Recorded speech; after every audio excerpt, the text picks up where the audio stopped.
Vamos lá, pessoal. Agora é para valer, né? Mais uma vez, obrigado a todos vocês por estarem tendo essa disponibilidade e interesse por um tema que, para mim, eu acredito que é um dos temas mais cruciais para quem quer atuar nessa jornada de programação, né, com ênfase à persistência de dados, né? A gente sempre trata aqui a linguagem Java, mas grande dos aspectos que eu irei apresentar aqui para vocês, eles também têm relação com qualquer linguagem de programação, com qualquer framework que vocês venham a estar interagindo. Então, a nossa abordagem aqui hoje é ter, sim, um pouco de abstração, né, de reaproveitamento em relação a qualquer linguagem, mas lembrando que toda a nossa jornada vai ser com ênfase em Java.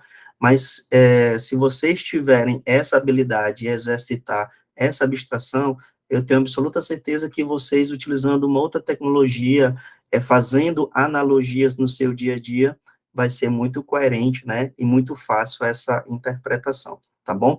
Inicialmente, eu vou fazer uma apresentação aqui, para que todos possam ter uma visão macro, né, só estou aceitando algumas pessoas aqui rapidinho, para que vocês tenham uma visão e depois, claro, a gente entrar num código, teremos alguns exemplos aqui, prático, né, obviamente, irei mexer no código, irei mostrar toda uma jornada que é interessante que vocês acompanhem, né, até mesmo esclarecendo desde já a razão desse nosso encontro, é que desmistificar o que é persistência de dados, tá? O que eu vejo hoje a comunidade, principalmente na linguagem Java, hoje vê muito o Spring, que a gente vai conhecer, falar um pouquinho dele, né, o Spring Boot, com Spring Data JPA, como a galinha dos ovos de ouro, ou o suprassumo no que se refere a esse tipo de cenário, né? Então, se a gente for compreender a partir de agora, pessoal, tudo o que aconteceu até o Spring Data JPA prover esses recursos,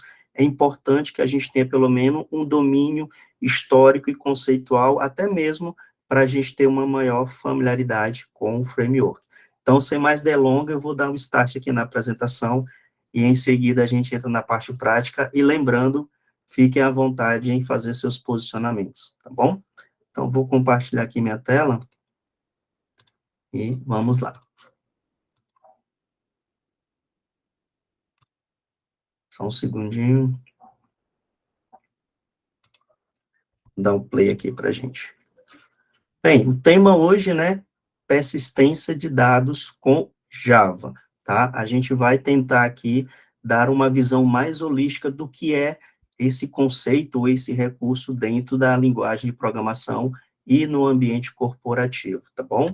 Eu sou o Gleison Sampaio, já atuo como desenvolvedor de software há mais de 15 anos, entre 10 e 12 anos na linguagem Java, já tenho uma larga experiência em relação a toda essa evolução que a linguagem vem nos proporcionando de lá para cá, né, desde o tempo que eu dei os primeiros passos, e de 2 anos para cá eu venho intensificando essa minha, como eu posso dizer, essa minha habilidade e também uma grande satisfação que eu tenho de estar compartilhando conteúdo para a comunidade diante dessa dificuldade que a gente vê das pessoas conseguirem, de fato, ter uma jornada um pouco mais coerente, considerando que hoje o mercado ele está muito mais exigente, né, e que tudo tem que ser para ontem. Então, eu também venho com essa proposta de trazer um pouco mais de direcionamento.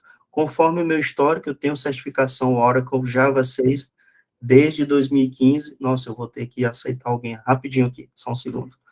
E depois eu vou aguardar os próximos. E a gente continua aqui. E aí, com isso, pessoal, eu já tenho essa experiência desde 2009, como eu mencionei para vocês, já atuei em algumas instituições, em sua maioria instituições financeiras, e agora eu estou iniciando esse projeto, movimento, né, educacional chamado Digital, né? E aí, aqui é um pouquinho sobre mim, para que vocês possam conhecer que diante dessa jornada como desenvolvedor, eu consegui realizar alguns objetivos profissionais e pessoais, principalmente com essa aderência, né, ao home office. Hoje eu tenho essa possibilidade de me considerar um nômade digital, então, sempre que posso, eu faço uma viagem, conheço um lugar diferente, sempre trabalhando, né, e tendo esse desfrute mediante a nossa área de tecnologia. Então, é uma jornada que, sim, exige da gente uma certa dedicação, mas os resultados são bem favoráveis, tá? E claro, pessoal, eu não posso deixar de mencionar que essa minha habilidade, essa minha experiência, toda essa bagagem que eu tenho ao longo dos anos, foi através de uma mentoria sólida, né? Então, através desses dois profissionais, que eu consegui ter um pouco mais de direcionamento, porque eu tenho absoluta certeza que se fosse para eu ter essa jornada sozinho, né, eu mesmo, correndo atrás de certos conceitos, ia ser uma jornada um pouco mais dolorosa, vamos dizer assim. Então, eu gosto sempre de ter essa enfatização que precisamos sim de ter mentores, né, pessoas que possam nos direcionar nessa jornada, que não é fácil, né, pessoal? E aí, falando agora do nosso conteúdo programático, né, a partir de agora, como eu falei para vocês, nós vamos ter duas abordagens. O que é persistência na linguagem Java e o que é persistência utilizando o framework Spring, tá? Então, são duas perspectivas que agora a gente tem que ter essa concepção, tá? E desde já, a partir de agora, vocês já vão sair daqui com essa visão. Existiam dois momentos no que persistência de dados na linguagem Java. O pré-Spring Boot, né? E agora com o Spring Boot, o famoso Spring Data JPA. E isso é relevante, Gleice, para os dias atuais? Demais, pessoal, por N aspectos. Primeiro é porque hoje a gente está chegando num nível de abstração tão alto que a gente acredita que tudo é um passe de mágica. E como vocês sabem, no dia a dia, para quem já atua, isso não é o que acontece no dia a dia, né, pessoal? Existe um pouquinho mais de requisito, tá? E por que que eu preciso entender essa base fundamental? Por outra razão, é o aspecto que vocês possam atuar em projetos que têm um legado, em projetos que talvez não usam Spring nesse momento, e claro, uma vez ou outra, pessoal, vocês vão ter que atuar sem as maravilhas que o framework oferece. Então, a gente vai trazer essas duas perspectivas nessa jornada. Então, no primeiro momento no fim, tudo é JDBC, e eu vou tentar ilustrar para vocês, obviamente, com o poder do Spring, né? Vamos mostrar o que é o ORM, o JPA e suas implementações. Eu vejo a comunidade, muitas das vezes, confundindo nessa sopa de letrinha, JDBC, ORM, JPA, Hibernate, né, essas palavrinhas, o que elas definem, de fato, na nossa jornada, né? Mapeamento do básico ao avançado. A gente vai perceber, pessoal, que hoje o mapeamento é o coração da nossa aplicação baseada a ORM, e eu vou mostrar o que é ORM para a gente esclarecer melhor, tá? Arquitetura JPA, é o que eu mencionei. Como era o JPA, como é que a gente configurava antes do Spring Boot? Que a gente sabe que hoje, com o passo de mágica, a gente já tem uma aplicação conectada a um banco de dados. E antes, como é que isso era feito, né? E aí as concepções de recursos, lazy, eager e entity graph, que eu vou esclarecer para vocês. Essa é a nossa primeira etapa. Na segunda etapa, a gente vai falar do ecossistema Spring Boot para trazer maravilhas, né, pessoal? Aquele encantamento que a gente tem diante dessa proposta de persistência. Então, a gente vai esclarecer o que são Power Interfaces, Query Methods, Query Overrides, Native Query ou Query nativa dentro do Spring Data JPA, conversão de Entity to DTO, que é o calcanhar de Aquiles de qualquer aplicação, né, pessoal? Para quem já atua, a gente sabe que existem camadas de representação do nosso projeto. Então, tem a camada de persistência e tem a camada de transferência dos dados das nossas requisições. Isso, às vezes, é maçante de ser desenvolvido vamos dizer assim, as unhas e dentes, vamos dizer assim, né? Então, a gente vai esclarecer como tentar apaziguar, né, suavizar essa jornada, mas nós não temos aqui a fórmula perfeita ainda, tá bom? Vamos esclarecer também sobre specifications e projeções no framework. Em seguida, né, nós vamos esclarecer, pessoal, que tudo é CRUD, né? Se alguém não tiver familiaridade com com esse acrônimo, né, com essa interpretação, CRUD, pessoal, as 4 operações que a gente interage em um banco de dados. A gente cria registros ou insert, a gente exclui registros, né, que é o delete, a gente atualiza registros no banco de dados, que é o update, e a gente realiza os famosos SQL, que é a leitura dos dados que são armazenados em nosso banco de dados. Então, com base nesse pilar, os frameworks, eles vêm evoluindo, mas a gente tem que ter em mente que tudo é o CRUD, que anda interagindo de forma evolutiva a cada nova atualização dos frameworks. Depois, eu gostaria, como eu mencionei para vocês, pessoal, de deixar mais uma vez esse gatilho conceitual a partir de agora, tá, pessoal? Não existe Spring Data JPA sem JPA, JPA sem JDBC e JDBC sem SQL. Então, se você pretende, de fato, dominar persistência de dados em Java ou qualquer linguagem, tá? É melhor repensar sobre a sua metodologia de estudos. O que eu vejo hoje na comunidade? Pessoas que divulgam conteúdos e, obviamente, nós que queremos obter uma melhor agilidade em nossos desafios, acreditamos que aquele é o único ou o melhor caminho. E muitas das vezes, pessoal, a gente chegar no nível de abstração já um pouco alto, para nós que estamos iniciando, pode ser consequência de uma frustração lá na frente. Então, eu costumo dizer, um dia de cada vez, um conceito bem aplicado, né, de forma inicial, ele vai ser o pilar, ele vai ser o alicerce, para que você possa, sim, explorar os mecanismos que o framework tem a te oferecer. Então, pensem a partir de agora, poxa, será se eu tenho domínio em JDBC? E antes, será se eu tenho domínio em SQL, literalmente? Repensem sobre esses questionamentos e, obviamente, quando vocês tiverem essa estrutura, é o momento de migrarmos para um JPA e para o Spring Data JPA. Mas, Gleison, hoje o mercado exige Spring Data JPA em seus ambientes corporativos, né, vamos dizer assim. Nessa jornada de hoje, eu quero mostrar para vocês que o Spring Data JPA, pessoal, ele é só um contrato mediante tudo aquilo que a gente já compreendeu ao longo dos anos. Então, comece a repensar dessa maneira, porque eu tenho absoluta certeza que a tua convicção de se posicionar no mercado de trabalho, na tua equipe, ou até mesmo em referência de estudo, vai ser um pouco mais confortável, tá bom? E aí, claro, né, como eu falei para vocês, tudo isso gira em torno de um aspecto chamado ORM, que é Object Relational Mapping, né? Em português é mapeamento de objeto relacional, que é um recurso para aprimorar o paradigma da orientação a objetos ao contexto do banco de dados relacional. O uso do ORM é realizado através de mapeamento de objeto para uma tabela, por uma biblioteca ou framework. O que isso quer dizer, pessoal? Nós vamos vivenciar isso, tá? Mas em poucas palavras, o grande paradigma do ORM é dizer o seguinte: olha, eu tenho uma tabela, que é uma composição de colunas e registros, e eu tenho objetos. Como é que eu faço essa transmutação, vamos dizer assim, né? Essa mudança de estrutura entre um contexto matricial para uma questão do objeto. Então, o ORM vem com essa proposta. Isso não é específico da linguagem Java. Qualquer framework hoje, Node.js, né, qualquer plataforma, Node.js, .NET, eles possuem seus frameworks de ORM, tá bom?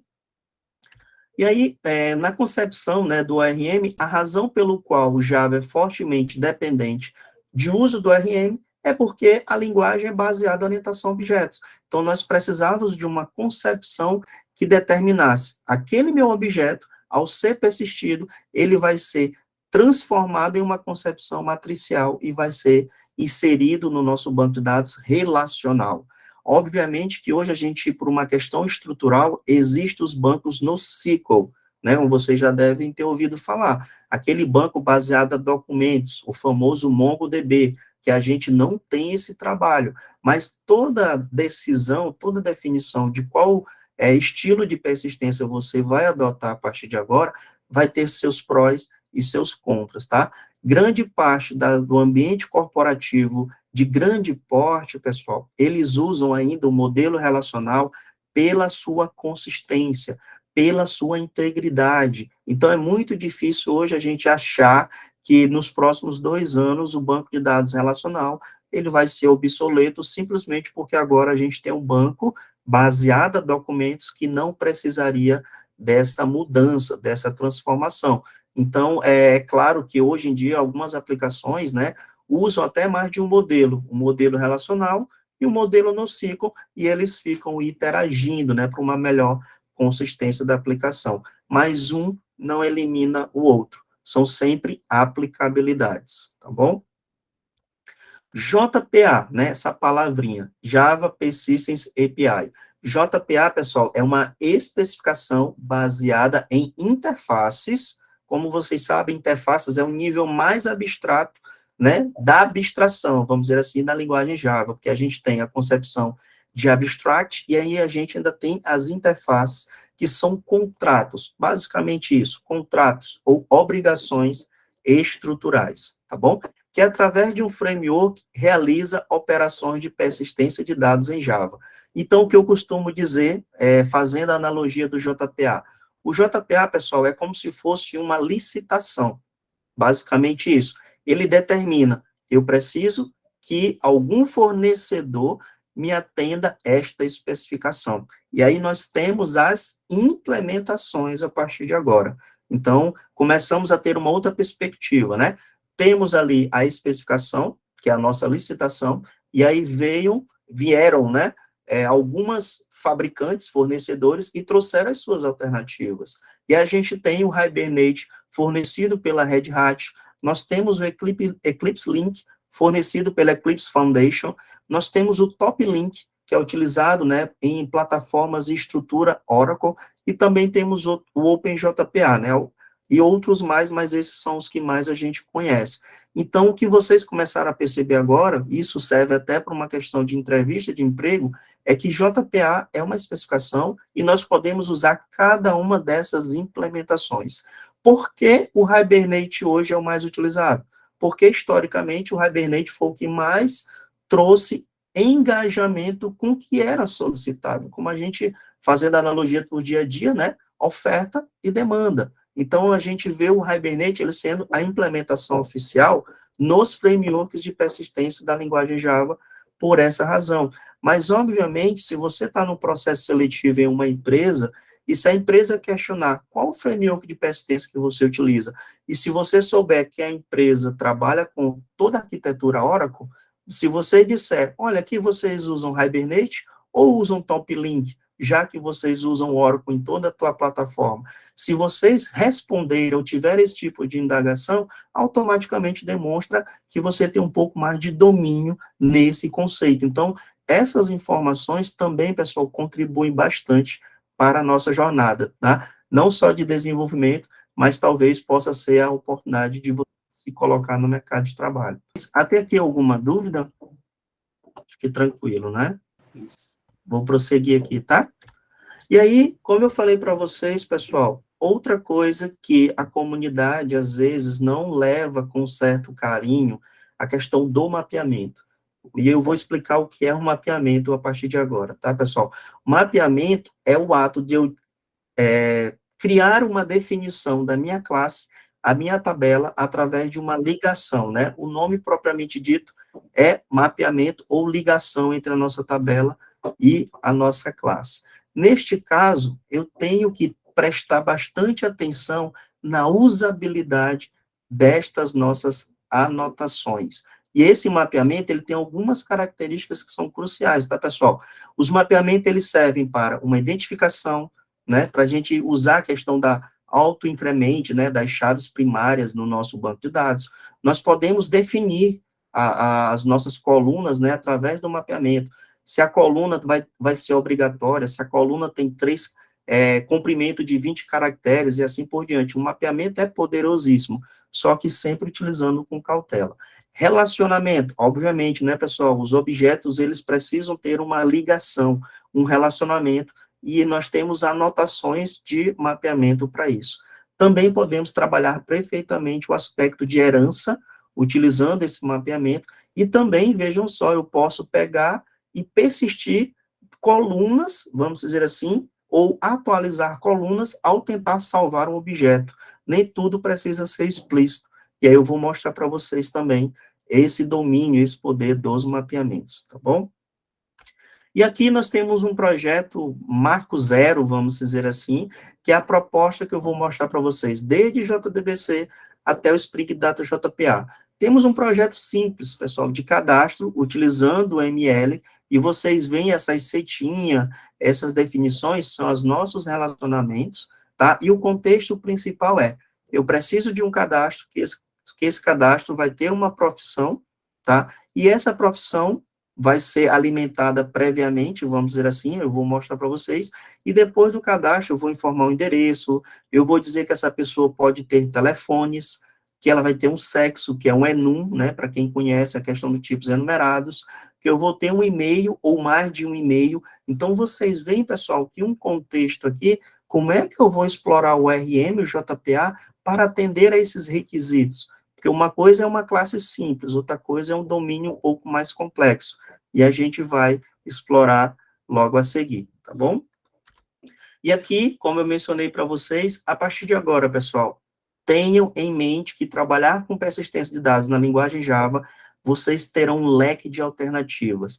Mas, ao mesmo tempo que a gente tem muitas opções, a gente também precisa ter muitas habilidades, né? Então, eu gosto sempre de enfatizar, qual a tecnologia que a tua empresa utiliza? É importante a gente ter essa visão, tá bom? Então, falando de Java, né, e a sua persistência, hoje precisamos identificar a ou as alternativas utilizadas em um projeto. Então, tem projeto que usa o suprassumo, o Spring Data JPA, mas talvez tem projetos que vão usar JDBC. Por que que foi usado o JDBC? Converse com o arquiteto, né, com o time de liderança. Busquem esse tipo de informação para que vocês tenham maior domínio. Então, nós temos aqui, no mínimo, 4 alternativas de se fazer, entre aspas, a mesma coisa, tá bom? E aí, antes de aceitar as pessoas, eu queria saber se alguém tem alguma pergunta a respeito desse overview de persistência de dados. Pode falar, se tiver com... Professor, minha dúvida não é sobre especificamente isso, mas eu estava com uma dúvida sobre a ORM. O professor poderia explicar novamente, que estava meio avoado na hora? Ok. ORM é um mindset, tá? Não é tecnologia, não é framework, é um pensamento. Pensamento que eu tenho uma dor, essa dor é tabelas no meu banco de dados e objetos na aplicação. O RM é esse pensamento que faz as tecnologias desenvolverem frameworks para resolver esse problema. E para a linguagem Java, a gente utiliza o JPA e as suas implementações conforme mencionado. Entendeu? Ok, Então, obrigado. é um pensamento, tá? É uma necessidade conceitual, tá bom? Okay. Vou aqui aceitar e quem tiver mais alguma dúvida pode ficar à vontade. Beleza? Todos confortáveis? Podemos prosseguir então, que agora a gente vai entrar um pouquinho na parte de código também. Beleza? Vamos lá. Bem, pessoal, como eu mencionei para vocês, o código, ele já está disponível no meu repositório, eu vou deixar aqui logo no chat, para que vocês tenham acesso, mas, obviamente, depois vai estar descrito no vídeo que a gente vai publicar, tá bom? E aí, a ideia é que nós, dentro desse nosso projeto aqui, que eu vou importar, obviamente, né, a gente faça algumas execuções, mas, consequentemente, todo o código já está implementado, a gente vai trazer aqui mais pontos cruciais, porque eu acredito que trazendo esse aspecto de insights é muito mais produtivo do que ficar passando horas e horas digitando. Obviamente, vocês podem usar esse conteúdo e reproduzir as tuas necessidades, as tuas situações do dia a dia, tá bom? Então, como é que eu vou dar... Opa, pode falar. Desculpa, eu acho que eu fiquei com uma dúvida em relação à pergunta anterior. Eu venho estudando JDBC como JPA e vejo que no JDBC a gente utiliza muitas queries, né? E isso pode fazer com que qualquer pessoa ali que tente fazer uma query, por exemplo, uma senha, ali consegue acessar, né? E no JPA a gente vê que isso não acontece, né? A gente meio que esconde isso. Você acha que com isso o JPA seria melhor do que o JDBC em relação a esse tipo de coisa? Bem, eu acredito que o que você quer dizer é um conceito que a galera fala muito na comunidade, que é o famoso SQL injection, que você Uhum. traz vulnerabilidades para a tua aplicação para a pessoa poder executar algum comando SQL de forma indevida. Só que o próprio JDBC, como eu vou ilustrar aqui também, ele te dá esse mecanismo, tá? Que são os famosos preparate statements. que quer dizer procedimento estruturado. E cada procedimento, ao invés de você ter a SQL em forma literal, você tem um procedimento, e esse procedimento pode ter parâmetros. Logo, a SQL não está completa, entendeu? E aí você traz segurança para a tua aplicação, mesmo sendo JDBC, tá bom? E aí eu Perfeito, obrigada. vou ilustrar. Esse é um grande equívoco. O JDBC, eu posso executar o SQL normal, literalzão, como eu vou mostrar para vocês, mas a gente tem a classe Prepared Statement para essa garantia, tá bom? Mais alguma dúvida? Alguém levantou a mão? Deixa eu ver, acho que alguém havia levantado. Opa, Carlos, pode falar. A dúvida que é com relação ao desempenho, a performance. O uso de queries é mais performático do que usar essas ORMs ou não? Não tem nada a ver. Perfeito esse teu posicionamento, tá, Carlos? Hoje em dia, alguns projetos, por isso que a gente gosta de trazer essa jornada, é porque grandes projetos, eles têm o seguinte, olha, pessoal, para persistência de dados, vamos usar o ORM, porque mapeado tudo é mais bonitinho, eu não preciso fazer na mão, mas na hora de consultar, por questão de performance, vamos criar nossa query nativa e vamos fazer a transformação do dado que a gente precisa representar. Então, é mais uma das razões para a gente saber por que muitos projetos, às vezes, usam um pouquinho de um, usam um pouquinho de outro, e assim por diante. São por esses tipos de requisitos não funcionais da tua aplicação, no caso, a performance. Então, muito bom o teu questionamento, viu? Vou prosseguir aqui, pessoal, e a gente vai interagindo à medida que vocês tiverem alguma dificuldade, tá bom? E temos aqui o GitHub Desktop já instalado, e ele já está vinculado à minha conta GitHub, né? Então, eu vou aqui, vou clonar meu próprio repositório, depois vocês precisarão fazer o download, né? Mas é muito simples. Eu poderia também fazer, se fosse o caso, ó. Você vem aqui, pode fazer o download de todo esse conteúdo, tá bom? Mas eu vou clonar aqui para você ver uma outra forma, uma outra abordagem. Então, eu venho aqui, Live Spring Data JPA, se não, eu poderia escrever aqui, usando o GitHub Desktop, ó, Live Spring Data JPA. Eu gosto sempre de enfatizar a ciência que eu preciso ter, onde eu estou armazenando, né, ou baixando aquele repositório. Eu vou criar uma pasta chamada Estudos, e é importante, pessoal, que às vezes, quando vocês forem trabalhar com GitHub, evitem salvar e criar esses repositórios em diretórios que são sincronizados com o OneDrive ou Google Drive, porque pode dar conflito, né? São dois sistemas de versionamento de código concorrendo com as atualizações. Então, evitem colocar num Google Drive, numa pasta desktop, meus documentos, que a gente sabe que o OneDrive, às vezes, vai lá e fica acompanhando nessas atualizações. Tá bom? Alguém levantou a mão? Não, professor, é que eu não sabia disso também, eu tive um pouquinho de confusão com essa parte aí, esse tempo atrás. É isso que eu gosto de recomendar, porque às vezes a gente não sabe o porquê, né? Mas é por causa desse sincroniza aí. Nós estamos com dois sistemas de versionamento, então eles ficam conflitando aí, tá bom?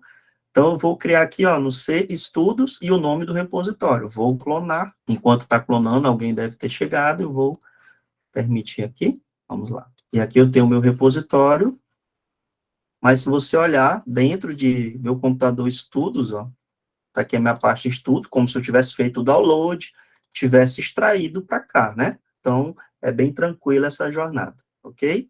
Alguma dúvida? Vou prosseguindo, então. Como mencionado, pessoal, nós temos aqui o mesmo desafio, mas com todas as nossas propostas. E aí eu vou ilustrando a primeira proposta para vocês, independentemente da linguagem Java, como é os primórdios de trabalhar com armazenamento de dados, e nada melhor do que o próprio banco de dados para a gente fazer interação, né? Sem nenhum vínculo aqui com um framework ou qualquer linguagem, né? Eu tenho aqui o meu banco de dados que eu estou utilizando o Postgres, mas isso é agnóstico de banco de dados, ok? Eu também estou usando essa ferramenta chamada TheBeaver, que eu recomendo que vocês baixem, né, de como preferência, eu já uso há muito tempo, e a vantagem dela é que ela é versátil para qualquer banco de dados que você for utilizar, desde Oracle, MySQL, Postgres, até banco de dados em memória. Então, olha a quantidade de opções que a gente tem para trabalhar com uma única ferramenta, né? Ao invés de baixar o PGAdmin, para quem está usando o Postgres, ou o Workbench do MySQL, ou SQL Developer para o Oracle, e o SQL Management para o SQL Server. Então, aqui nós temos um centralizador e a interface dela é bem versátil, tá bom? Pode falar. Boa noite, professor, tudo bem? Boa noite. Me surge uma dúvida. Eu estou trabalhando hoje com o framework Spring Batch, né? E aí hoje eu peguei um cenário onde eu tive que colocar 2 bancos de dados para poder rodar. Eu queria saber se no Spring Boot o JPA permite trabalhar com mais de um banco de dados no momento que starta a aplicação, sim? Sim, a gente costuma, assim, eu vou só sair um pouquinho do contexto para responder o nosso amigo aqui, o Udi, certo? E para mencionar que, como o Spring, pessoal, ele é baseado em injeção de dependência, né? Eu posso perfeitamente criar quantas conexões para banco de dados correspondente. E ela vai ficar disponível ao longo da aplicação. Claro que isso é um trabalho mais de arquitetura do que desenvolvimento. Eu sempre menciono que, às vezes, nós, como desenvolvedores, dependendo dos requisitos, a gente sofre essa sobrecarga, essa pressão de ter que chegar a definições, mas a gente tem ciência que isso é uma definição de arquitetura, tá? Como é que eles vão prover essas conexões para você desenvolver suas funcionalidades, tá bom? Mas pode sim, beleza? Vou continuar. Obrigado. Tranquilo. Vou continuar aqui, tá, pessoal? E aqui eu já criei um banco de dados, pessoal, mas é muito simples. Depois que você cria uma conexão, que eu vou só ilustrar para vocês, ó, como é que eu faço isso no Debivel, né? Eu venho aqui em Postgres, vou criar uma outra conexão. E aqui ele tem as informações que qualquer cliente de banco de dados oferece. Qual é o host, qual é o nome do banco, qual é a porta, o usuário e senha. Isso é padrão. Toda aplicação, qualquer sistema de gerenciamento de banco de dados, precisa desses 5 ou 6 parâmetros. E aí, você testaria a conexão, e nós teríamos aqui disponível a nossa conexão. Neste momento, feito isso, eu posso criar o meu banco de dados, porque existe o sistema de gerenciamento, porque eu posso gerenciar vários bancos de dados, obviamente, e eu posso ter bancos de dados naquela conexão. Aí eu poderia vir aqui e dar um novo database, e eu colocaria MyDB, né, por exemplo, e aí eu teria um novo banco de dados. Para esse nosso conceito aqui, pessoal, eu tenho já o nosso banco de dados disponível, denominado de Live Spring Data JPA, e eu tenho aqui a estruturinha sem nenhuma tabela, tá bom? E agora a gente vai dar os primeiros passos, como seria essa jornada sem o framework. Então, só aceitar aqui, e vamos prosseguir. Como está no README do nosso projeto, a primeira coisa que a gente precisa fazer, pessoal, é ter uma tabela para a gente realizar as operações de CRUD, né? Criar, inserir, né? Alterar, excluir e assim por diante. Então, eu vou aqui criar a nossa tabela de profissão.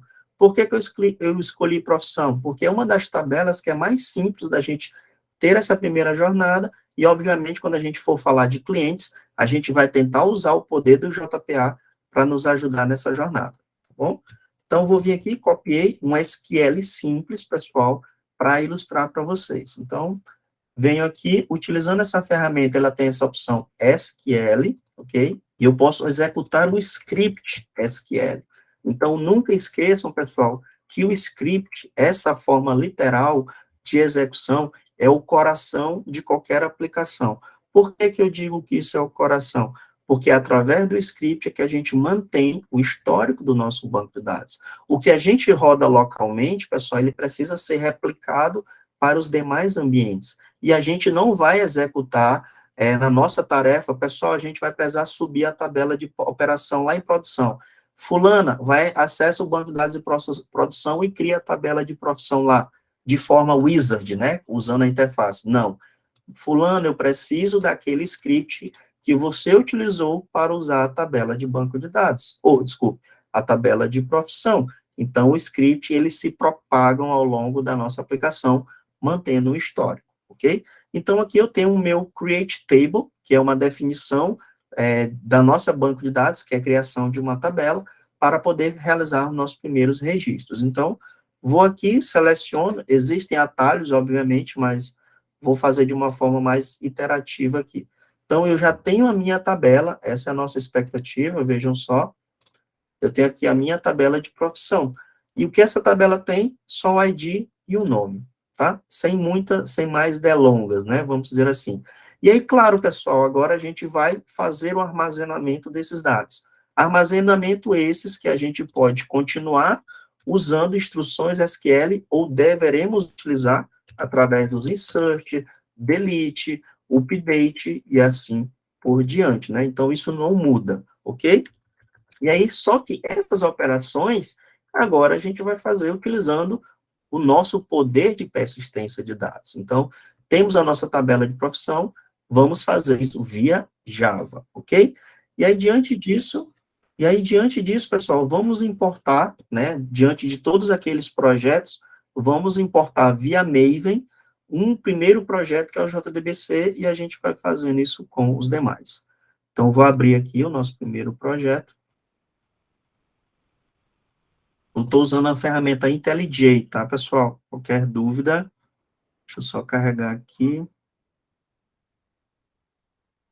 Estudos, né? Tá aqui o nosso JDBC. Vou dar OK, e ele vai confiar, eu vou dar um OK aqui. Então, enquanto vai carregando, se alguém tiver alguma dúvida, pode se posicionar, tá bom? Eu acho que eu também vou desativar minha webcam por um pouquinho, porque às vezes é muito processamento e eu não quero prejudicar aí a qualidade, tá bom, pessoal?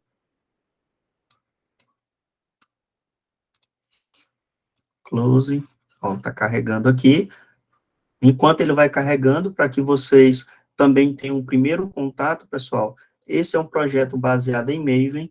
Maven é uma forma que a gente tem de criar o esquelétipo de um projeto. Para quem vem do Node, né, sabe os famosos package.json. Então, o Maven, ele tem também o seu descritor, que é esse arquivo pom.xml, é que ele é que determina toda a estrutura do nosso projeto. Vejam só, através de versão do Java, qual o encode que a gente vai utilizar para esse projeto, e, obviamente, as nossas dependências. Nesse caso aqui, eu já estou adicionando a do Postgres. Se você está usando o MySQL ou SQL Server, é só ir no site Maven Repository ou no Google e colocar Maven MySQL Dependency. Automaticamente ele vai te direcionar para o site do Maven e vai te disponibilizar esse código aqui para que você coloque a sua dependência correspondente. Tá bom, pessoal? Então, essa é a forma da gente tem para criar projetos um pouco mais robustos, né? Ah, por que você não criou um projeto simples, Gleison? Porque à medida que a gente for trazendo novas funcionalidades, eu teria que ficar buscando dependências, importando no meu workspace e podendo compilar com várias configurações que às vezes são chatinhas. Então, o que eu recomendo para vocês é que, a partir de agora, comece a estudar os projetos de vocês através de Maven, que ele vai ser mais sutil a gerenciamento de dependência, a compilação e a distribuição do seu projeto. Ah, eu preciso que meu projeto já comece no Spring Boot? Não, pessoal. São fronteiras de recursos, né, e requisitos ao longo da tua jornada. Obviamente, a gente vai migrar um projeto JDBC, que é Maven puro, para um projeto Spring, que, consequentemente, com Spring Data JPA, tá bom? Então, aqui, na estrutura de um projeto Maven, o centro dos nossos arquivos existem nessa pasta src, main, Java e essa pasta de resources, onde eu criei só para deixar aqui um exemplo daquele nosso create table no seu repositório, né, pessoal? E aqui eu já tenho até um insert comentado, se você já quiser também testar essa primeira iteração, tá? Mas o grande coração aqui da nossa aplicação é que o quê? Eu tenho uma classe que representará os meus objetos que caracterizam as minhas profissões no meu banco de dados. E essa profissão tem um ID e nome. E agora, pessoal, vai entrar o nosso aspecto da dor que nós tínhamos antes da concepção do ORM e, consequentemente, do JPA. Tudo que a gente fazia ou que era necessário ser feito, nós tínhamos que fazer na munheca, né? Mão a mão ali, implementações árduas, extensas, recorrentes, redundantes e muitas das vezes desnecessárias. Então, nós tínhamos aqui aquela concepção de tratar minuciosamente os nossos comandos SQL, né, o famoso CRUD, ok? Então, qual é a estratégia ou qual o cenário aqui? Eu tenho a minha classe profissão e eu tenho minha profissão CRUD, que é o cara que é responsável por fazer operações de banco de dados a uma classe correspondente. Começamos aqui a delegar essas responsabilidades, tá bom? Mas antes de tudo isso, pessoal, ainda tínhamos uma outra dor, que eu vou mostrar para vocês. Cara, eu preciso conectar a minha aplicação a um banco de dados. E uma das coisas que eu vejo que a comunidade também, às vezes, tem essa dificuldade, é que a gente vai atrás de um tutorial, esse tutorial, ele tem um trambolho de procedimentos que muitas das vezes não são relevantes para a tua necessidade. É aquela famosa filosofia, né?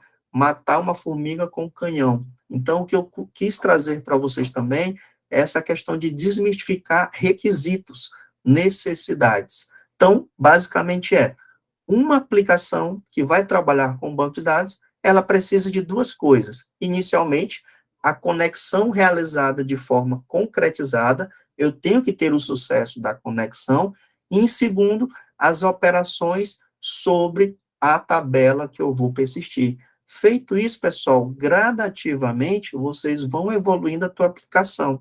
Opa, hoje eu fiz a minha conexão, amanhã talvez eu vou salvar a minha profissão, depois eu vou salvar o meu cliente. Não em dias, mas em momentos distintos, vamos dizer assim, pessoal, que vocês vão estar evoluindo a tua aplicação. Não pense que, nossa, já tem que estar tudo pronto, já tem tudo arrumadinho no primeiro tutorial que eu encontrar no Google, né, na internet aí, à minha disposição. Então, anotem. Primeiro aspecto, eu preciso que a conexão aconteça bem sucedida, para depois eu pensar em realizar as operações, tá? E aí, como é que eu faço uma conexão com JDBC? Tem várias formas, aliás, ou vários lugares diferentes para se fazer a conexão, mas como a gente está falando de como a gente está falando de Java orientado a objeto, que ele tem a proposta de delegar essas responsabilidades, cada um no seu quadrado, por que a gente não cria uma classe chamada fábrica conexão, né, uma expressão ilustrativa aqui, bem intuitiva, e diz, olha, eu vou precisar de uma conexão, e essa conexão, pessoal, é objeto. Então, tudo na linguagem Java são classes que se tornarão objetos, tá? E aí eu tenho a nossa conexão aqui, e nesse momento eu coloquei estática por questões ilustrativas, tá bom? E aí, na hora que eu for subir a minha aplicação, eu vou dizer o seguinte, eu quero que inicie a minha conexão. E aí, como é que eu inicio uma conexão com o JDBC? Muito simples. Eu venho e digo o seguinte, conexão, você vai ser o resultado da execução desse Drive Manager, que vai tentar buscar uma conexão. E essa conexão, eu preciso de uma URL, olha só, aquilo que a gente criou lá atrás, tá? O usuário e a senha daquele banco de dados. Então, alguma coisa mudou lá do nosso dbeaver para cá? Não, o que mudou é porque lá é ilustrativo e aqui é um comando, né, pessoal? Mas a proposta é a mesma. Então, o que acontece? Enquanto, pessoal, eu não receber essa mensagem de conexão realizada com sucesso, eu não vou nem pensar em como salvar a profissão, porque eu ainda não tenho nem a conexão realizada, tá? Então, essa é a proposta de criar uma conexão com o JDBC. E, claro, depois dessa conexão que já está disponível, como vocês observam, eu só crio ela uma vez. Por ela ser estática, ilustrativa, eu só crio ela uma vez, e depois eu vou desfrutando da conexão quando eu for precisar na minha aplicação, tá bom? Alguma dúvida aqui em relação a essa questão de iniciar a concepção de JDBC? Ou tranquilo? Vou prosseguir então, tá? Se vocês estiverem com acesso ao código, já podem ir acompanhando também, executando, se sentirem confortáveis, beleza? E aí, nós vamos agora, outro determinante aqui em relação a aplicações Java. Observe que eu tenho aqui a minha JDBC Application, que poderia ser My Pizzaria Application, My App uma aplicação de e-commerce ou qualquer nomenclatura, né? O que eu quero enfatizar, pessoal, é que, em tese, toda aplicação, ela só pode haver uma classe principal contendo o método main na linguagem Java.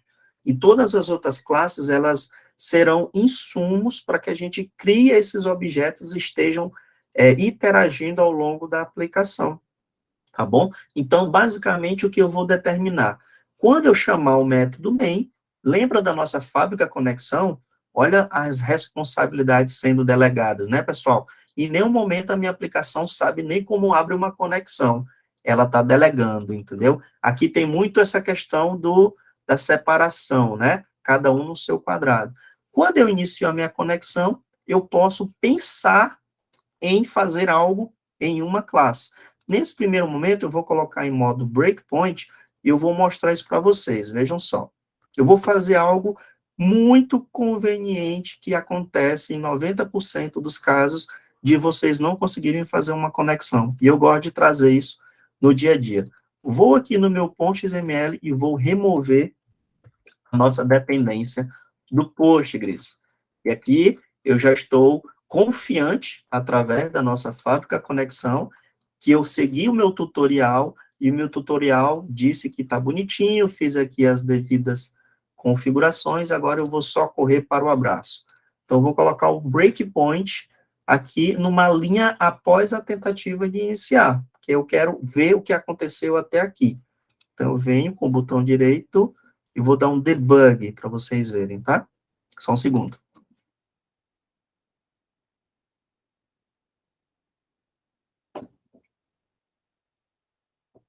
Estamos aqui, como é um projeto Maven, ele está compilando todas as classes, está tentando realizar uma inicialização, certo? E vamos ver aqui, ele deu conexão realizada com sucesso. Nossa. Vamos ver. Nossa, funcionou, né? Será que ele não pegou esse meu punho e atualizou? Deixa eu ver. Se fosse para funcionar, não teria funcionado, né? Vamos tentar aqui mais uma vez. Eu não queria que acontecesse logo. Vou vir aqui. A não ser que ele esteja em algum cache, alguma... Ah, agora sim, pessoal. Vejam só. Erro ao tentar realizar a minha conexão. E aí, essa é uma das razões que mais acontece no dia a dia para quem está dando os primeiros passos. A nossa fábrica conexão, pessoal, ela está perfeitamente configurada, né? Qual é a URL, qual é o banco de dados, qual é o usuário e senha, mas por que isso ocasionou? Muitas das vezes, devido à ausência do drive. E aí eu vou até deixar aqui, se eu quisesse imprimir a pilha de erros da nossa aplicação. Então, nesse caso, era só para ilustrar para vocês que eu não tenho que pensar em salvar a minha profissão sem antes garantir que a conexão aconteceu com sucesso. Senão, pode gerar um pouco mais até de frustração para vocês. O momento ainda não é adequado para pensar em salvar os dados, tá bom? Vamos dizer assim. Então, era isso que eu queria ilustrar para vocês nesse primeiro momento. Vou voltar à dependência, eu vou atualizar aqui para que não ocorra o erro mais uma vez. Agora sim, pessoal, a nossa conexão estabelecida, vamos pensar em persistência da nossa profissão. E aqui eu trouxe os nossos CRUDs, né, de forma já pré-definida e ilustrativas. Mas se a gente for avaliar, imaginem aqui, pessoal, que todas essas iterações, incluindo, alterando, listando e excluindo, imagina que fossem métodos que a tua aplicação desktop, que a tua API, que qualquer outra aplicação, né, como você expõe para o teu cliente, fossem métodos mediante interação do usuário. E aí, quando ele clica em criar ou incluir uma profissão, ele vai delegar para uma outra classe, que ela é que determina a responsabilidade de saber como salvar aquela informação, que é a nossa profissão CRUD. E a nossa profissão CRUD, nós temos aqui as operações básicas. Save, update, né, uma nomenclatura aqui conveniente. Delete, find by ID, que a gente vai conhecer por que eu coloquei esse nome, e o find all, tá?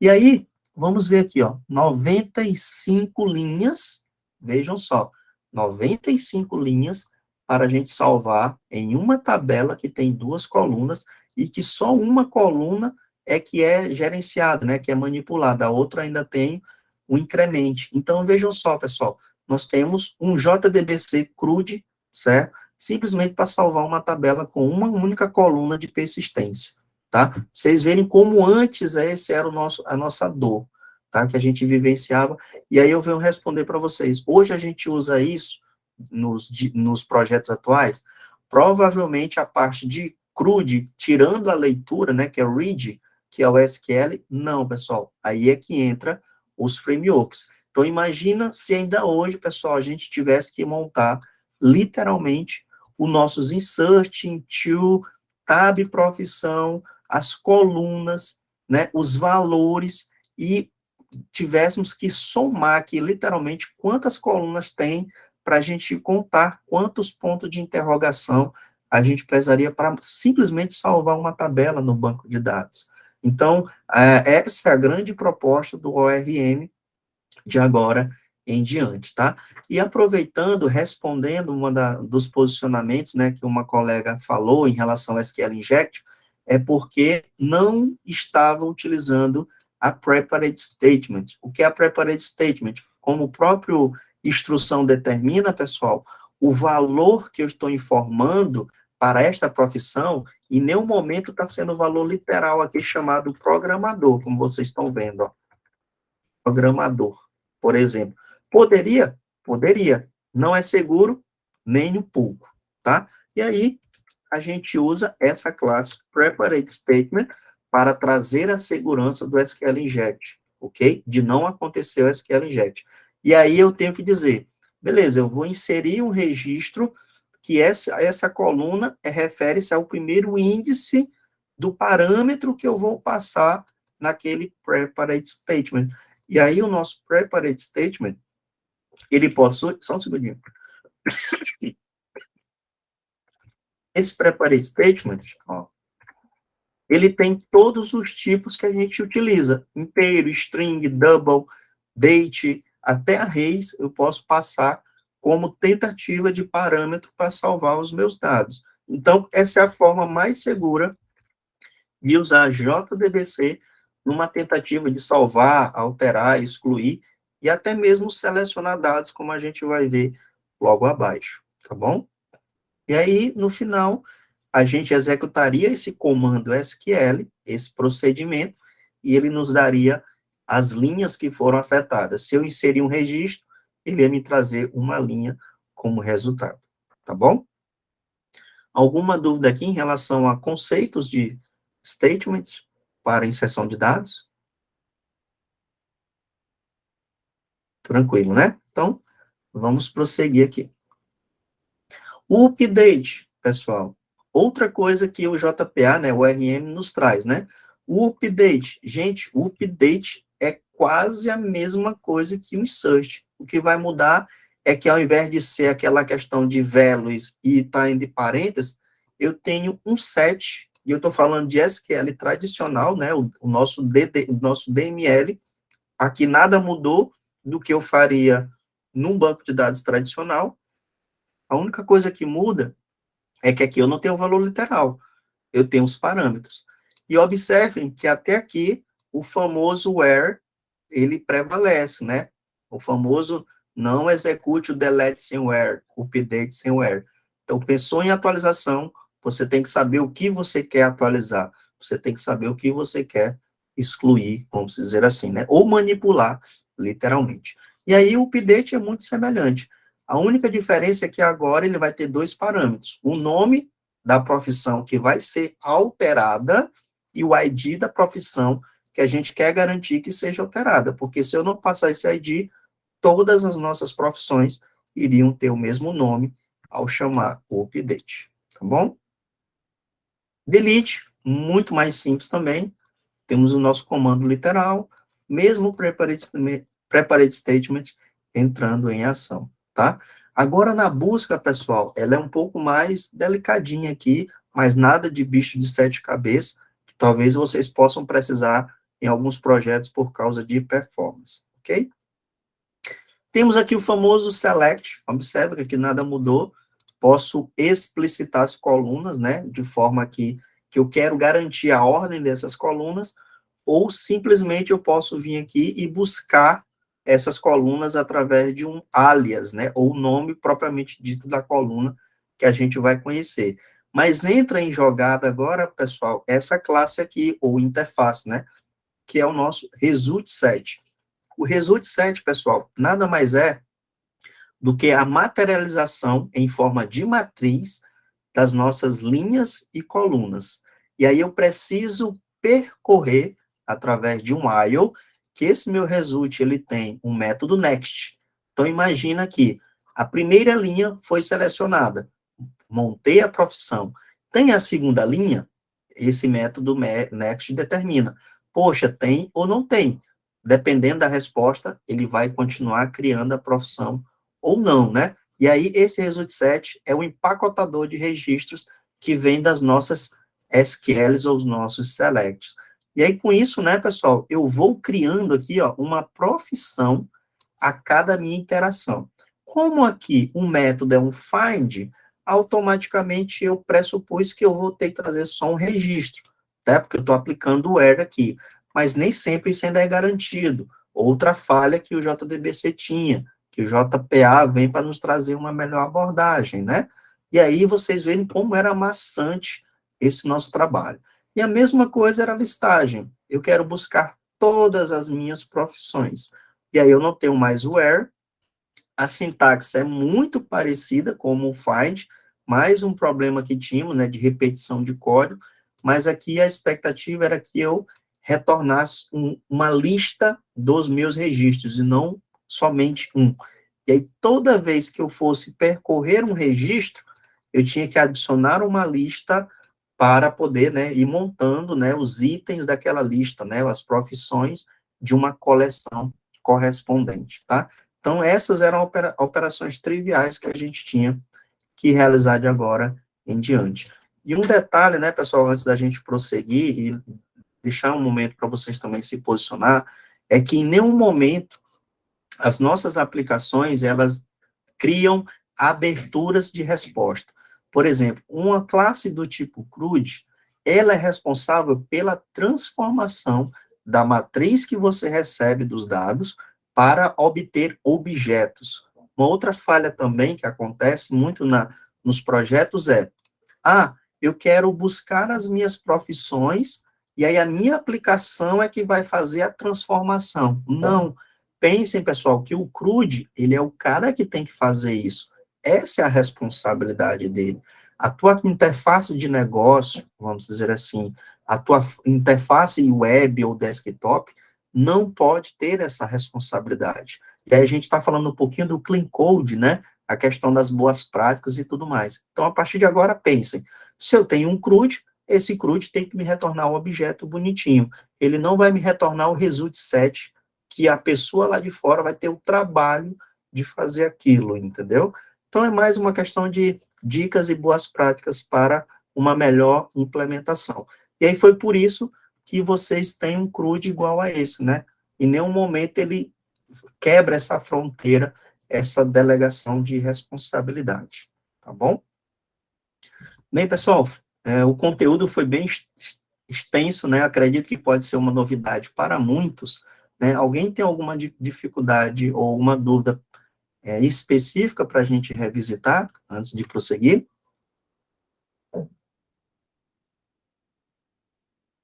Tranquilos? Às vezes eu estou contente. Vamos prosseguir aqui então, tá, pessoal? Hoje, se você tiver necessidade de criar um projeto JDBC do zero, vocês se sentiriam mais confortáveis em ter essas diretrizes para poder criar esse projeto, dar os primeiros passos. Agora, quando for buscar outras referências, já tem um pouco mais de senso crítico ou ainda ficou alguma duvidazinha assim no ar que gostaria de revisitar? Então, vamos lá. Vamos agora, pessoal, para o nosso famoso JPA a partir de agora, tá? E agora, eu venho... só um detalhe, vamos fazer um teste, né, pessoal? Não fiz isso. Espera aí, não vamos nos afobar. Deixa eu ver aqui. Vou executar aqui a aplicação sem breakpoint e vamos ver o que acontece, né? Lembrando que aqui eu estou incluindo uma profissão e eu estou alterando uma profissão, eu estou listando as profissões e depois eu vou deletar essa nossa profissão, mas vamos ver o nosso console, tá bom? Vou deixar aqui um breakpoint na exclusão, só para a gente não excluir antes de confirmar. Vamos ver, executando aqui.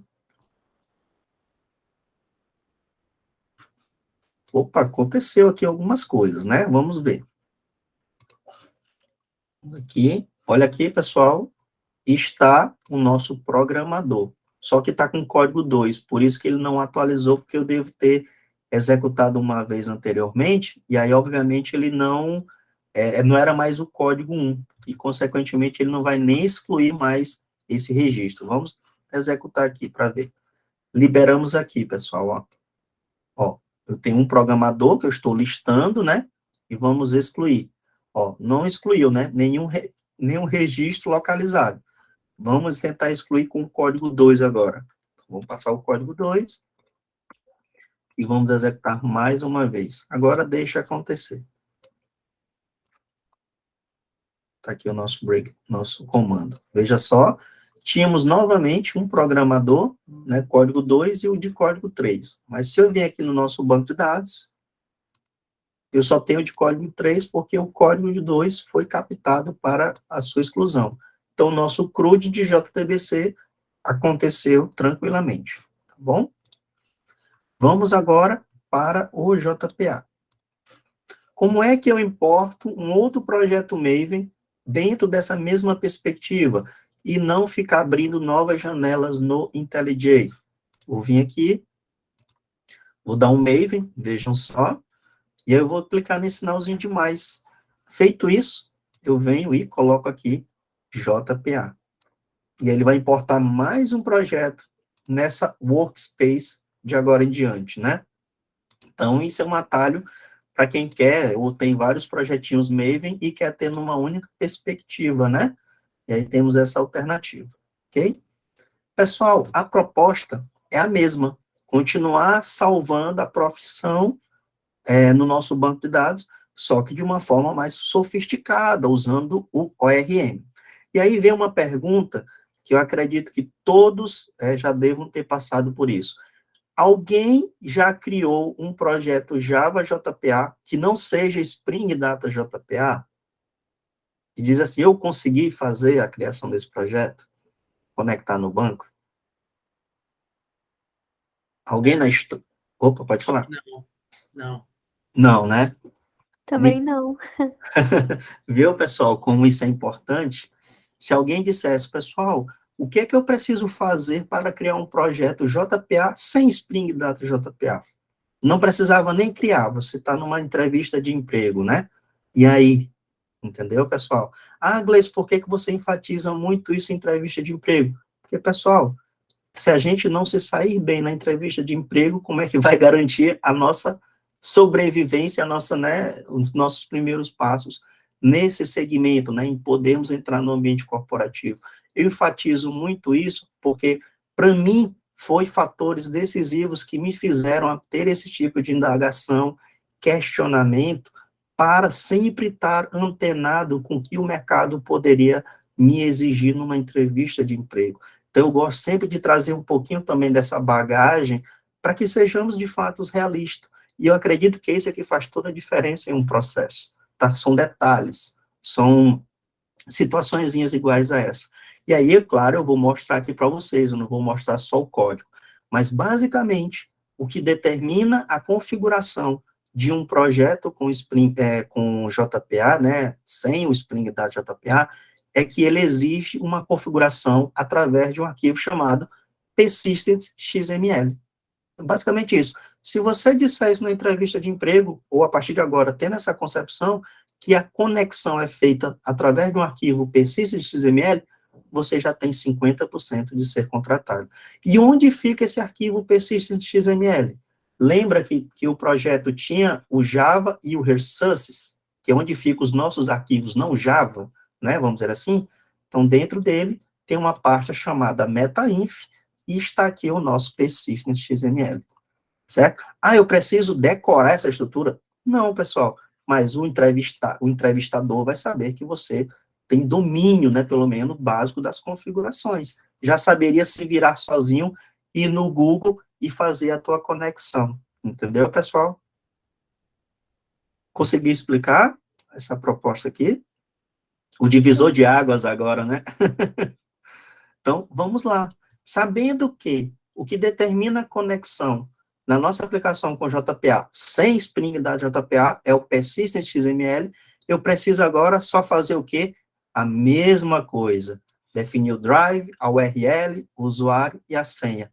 Mudou alguma coisa de lá para cá? Até agora não. Até agora não. Mudou como, né, pessoal? É feito. Mas a concepção é a mesma. Preciso de uma conexão, tá? E aí, obviamente, se você está usando o Postgres, precisa ter a dependência do Maven, e assim por diante, né? E aí, claro, agora a gente está falando de uma implementação JPA. E aí, Gleison escolheu o Hibernate. Se algum dia vocês verem num projeto da Oracle, que eu acredito que é o sonho de muitos de vocês, imagina no teu .xml você não vê o Hibernate, mas vê lá um top link, né? Um exemplo. Vocês não vão mais estranhar, pessoal, porque vocês sabem que estão no ambiente Oracle, que provavelmente eles usaram o top link para fazer a mesma coisa, que é trabalhar com ORM dentro da aplicação. Então, agora as coisas não são mais tão obscuras, né? Tem sentido em determinadas situações, tá? Então, eu escolhi o Hibernate, que é o queridinho, e a gente vai trabalhar em cima dele, tá bom?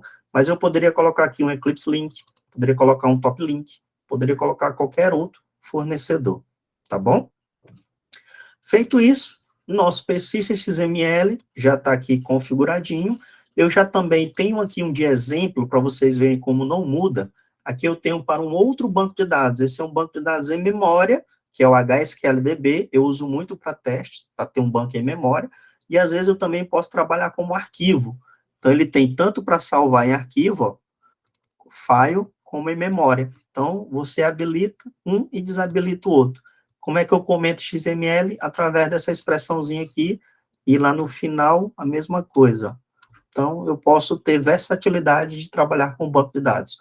Outra coisa também, se alguém pedir para você criar um projeto e pedir para você divulgar na internet, né, e a pessoa ter que baixar o projeto, se você não quer que a pessoa tenha dor de cabeça de instalar uma SQL, de instalar um Postgres, coloca o teu persist XML ou as tuas configurações para um banco em memória, um H2, um SQLDB e assim por diante, tá? Então, mais uma dica aí de versatilidade de demonstração do teu projeto, né? Você não vai pedir, fulano, olha, eu estou usando o Postgres aqui para tu testar o projeto que eu coloquei no GitHub para a nossa entrevista, instala o Postgres aí, cria o nome do banco de dados e faz as credenciais que vai rodar. Poxa, você já perdeu o ponto, né? E assim por diante. Deixa eu só aceitar uma pessoa. Acho que alguém tinha entrado aqui. Alguém levantou a mão? Vou prosseguir então, tá? Então, estamos aqui, pessoal, com o nosso persist XML. Alô? Ah, obrigado. E aí, com isso, vamos fazer uma retrospectiva. Temos aqui a nossa profissão, que a gente já vai entrar em detalhes com ela. Temos o nosso profissão DAO, que é basicamente o nosso profissão CRUD, né? Eu só mudei de DAO para que vocês também tenham essa nomenclatura. CRUD é o acrônimo, DAO é Data Access Object. Isso perpetuou por muito tempo, né, em alguns projetos que antigamente a gente usava DAO. Hoje é os famosos repositories, que a gente vai ver a seguir. Mas é tudo a mesma coisa, tá, pessoal? É só uma convenção que ao longo dos anos sofreu uma mudança de nomenclatura, mas a proposta é a mesma. E nós também temos a nossa fábrica de conexão, vejam só. E aí a nossa fábrica de conexão é muito semelhante à anterior, mas agora entra em destaque um carinho chamado Entity Manager, tá? Esse Entity Manager é a nossa conexão, ele é que é o cara que faz. Ah, quer salvar um registro? Me chama. Quer consultar um registro? Estou aqui. Quer atualizar um registro? Embora. Então, esse cara que é responsável por essa interação. E para a gente criar uma conexão JPA que disponibiliza o Entity Manager, que é o cara, eu tenho aqui muito parecido com o exemplo do JDBC. Só que ao invés de ser o Drive Manager, eu tenho essa classe Persistence.create Entity Manager Factory, que ele vai criar uma fábrica de conexões, ok? E aqui ele tem esse nome aqui, MyPU. E esse MyPU é um alias, um apelido que a gente tem para sincronizar com a nossa conexão lá no Persistence XML. E aí eu disse o seguinte, olha, essa conexão vai ser chamada de MyPU e ela tem que prover uma conexão aqui, ó, para este banco de dados com essas credenciais. Então, o arquivo Persistence, eu posso ter várias também aplicações, ou várias conexões, ok? E aí eu venho e simplesmente determino aqui, né? Create, eu tenho minha fábrica de conexão, e meu Entity Manager diz o seguinte, olha, fábrica, me dá o Entity Manager. E aí, com isso, eu realizei a minha conexão. Muito parecida com o JPA, só com destaque do nosso persistence.xml, ok? Então, aqui quase não mudou nada, né? Em termos estruturais, tá bom? E aí, nós temos agora a nossa profissão DAO. A nossa profissão DAO, o que mudou, pessoal? Eu continuo tendo save, eu continuo tendo update, eu continuo tendo delete, eu continuo tendo o find all, o find by ID e o find all. O contrato do meu método mudou, pessoal, do JDBC para o JPA? Não. O que mudou foi a estratégia que eu estou utilizando, tá? Então, o que vocês vão perceber a partir de agora é isso, que os contratos, eles não vão mudar, eles só vão ser refatorados, né, entre aspas. As coisas estão evoluindo, né, ao longo do tempo, ok? E aí, obviamente, a primeira coisa que a gente detecta aqui, ó, quantas linhas a gente tinha no primeiro exemplo? Quase 100. E aqui a gente tem a média de 50, 54, porque tem alguns comentários. Então, vocês viram que a gente já reduziu o nosso código em 50%, né? Mas não mudou a questão do contrato. Continuando salvando, buscando, listando, alterando e assim por diante, tá? E aí, vamos agora aqui para a nossa jornada. Quando eu crio o meu DAO, eu tenho o meu Entity Manager. E agora, pessoal, para eu salvar, olha só a única coisa que eu preciso fazer. Eu digo Entity Manager, cria uma transação, né, e começa ela, né, um begin, né, inicia essa transação, e agora ele tem esse método chamado persist, que é salvar o objeto profissão em uma tabela. E depois ele vem e diz o seguinte, olha, pega essa transação e agora comita. O que é comitar, pessoal? É efetivar uma manipulação em um registro no meu banco de dados. Tá? Então, isso é core de um banco de dados. Begin, commit. Begin, commit. Todo mundo faz isso no banco de dados, vamos dizer assim, né? O próprio banco de dados, isso é natural para ele. E é o que mudou, pessoal? A sintaxe, que mudou significativamente, né? E, consequentemente, métodos em cima de uma classe que já recebe como parâmetro. E aí que vem a questão agora, né? Tá, professor, mas em que momento você está dizendo que essa classe profissão vai lá para a tabela de profissão e que a coluna também é nome lá no banco de dados? Alguém gostaria de se aventurar? Onde é que a gente faz essa descrição?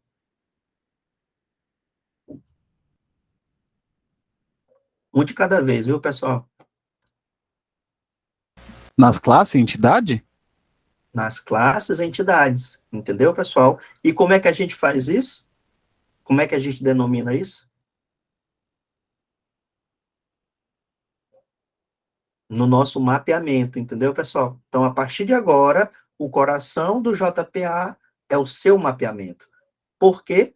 Porque se você vier para uma classe de cliente DAO, como a gente vai seguir, cara, ele vai mandar de novo salvar um cliente e ele vai iniciar a transação e comitar, né, a transação. Mas como é que cada um vai saber em qual tabela vai ser armazenada? No seu mapeamento correspondente à sua classe. E a classe agora, no caso aqui a profissão, ela passa a ter uma outra característica. Ela se tornou uma entidade. Não é o nome profissão entity, tá, pessoal? É essa anotação entity, @entity, que determina que essa classe agora é uma entidade. E como é que eu consigo essa anotação? Através desse pacote persistence. Então, eu não vou falar aqui de imports, né? Mas você tem que importar as anotações deste pacote Javax persistence. Então, aquela classe que era uma classezinha simples, agora ela tem um poder de estar vinculada a uma tabela no banco de dados. E quando eu vinculo, eu posso dizer, olha, essa entidade vai ser armazenada, os seus registros, né, nesta tabela. Não é esse o nome da nossa tabela no banco? Então, está aqui a descrição, a amarração de uma coisa com a outra, tá bom? E aqui eu venho e digo que esse nosso campo ID, ele é a chave primária, ele é o identificador, vamos dizer assim, lá da nossa tabela. Se eu não tiver essa anotação ID, você não consegue nem executar a aplicação por causa dessa anotação. Então, o que é que acontece? Para que uma classe seja uma entidade, pessoal, ela só precisa de duas características.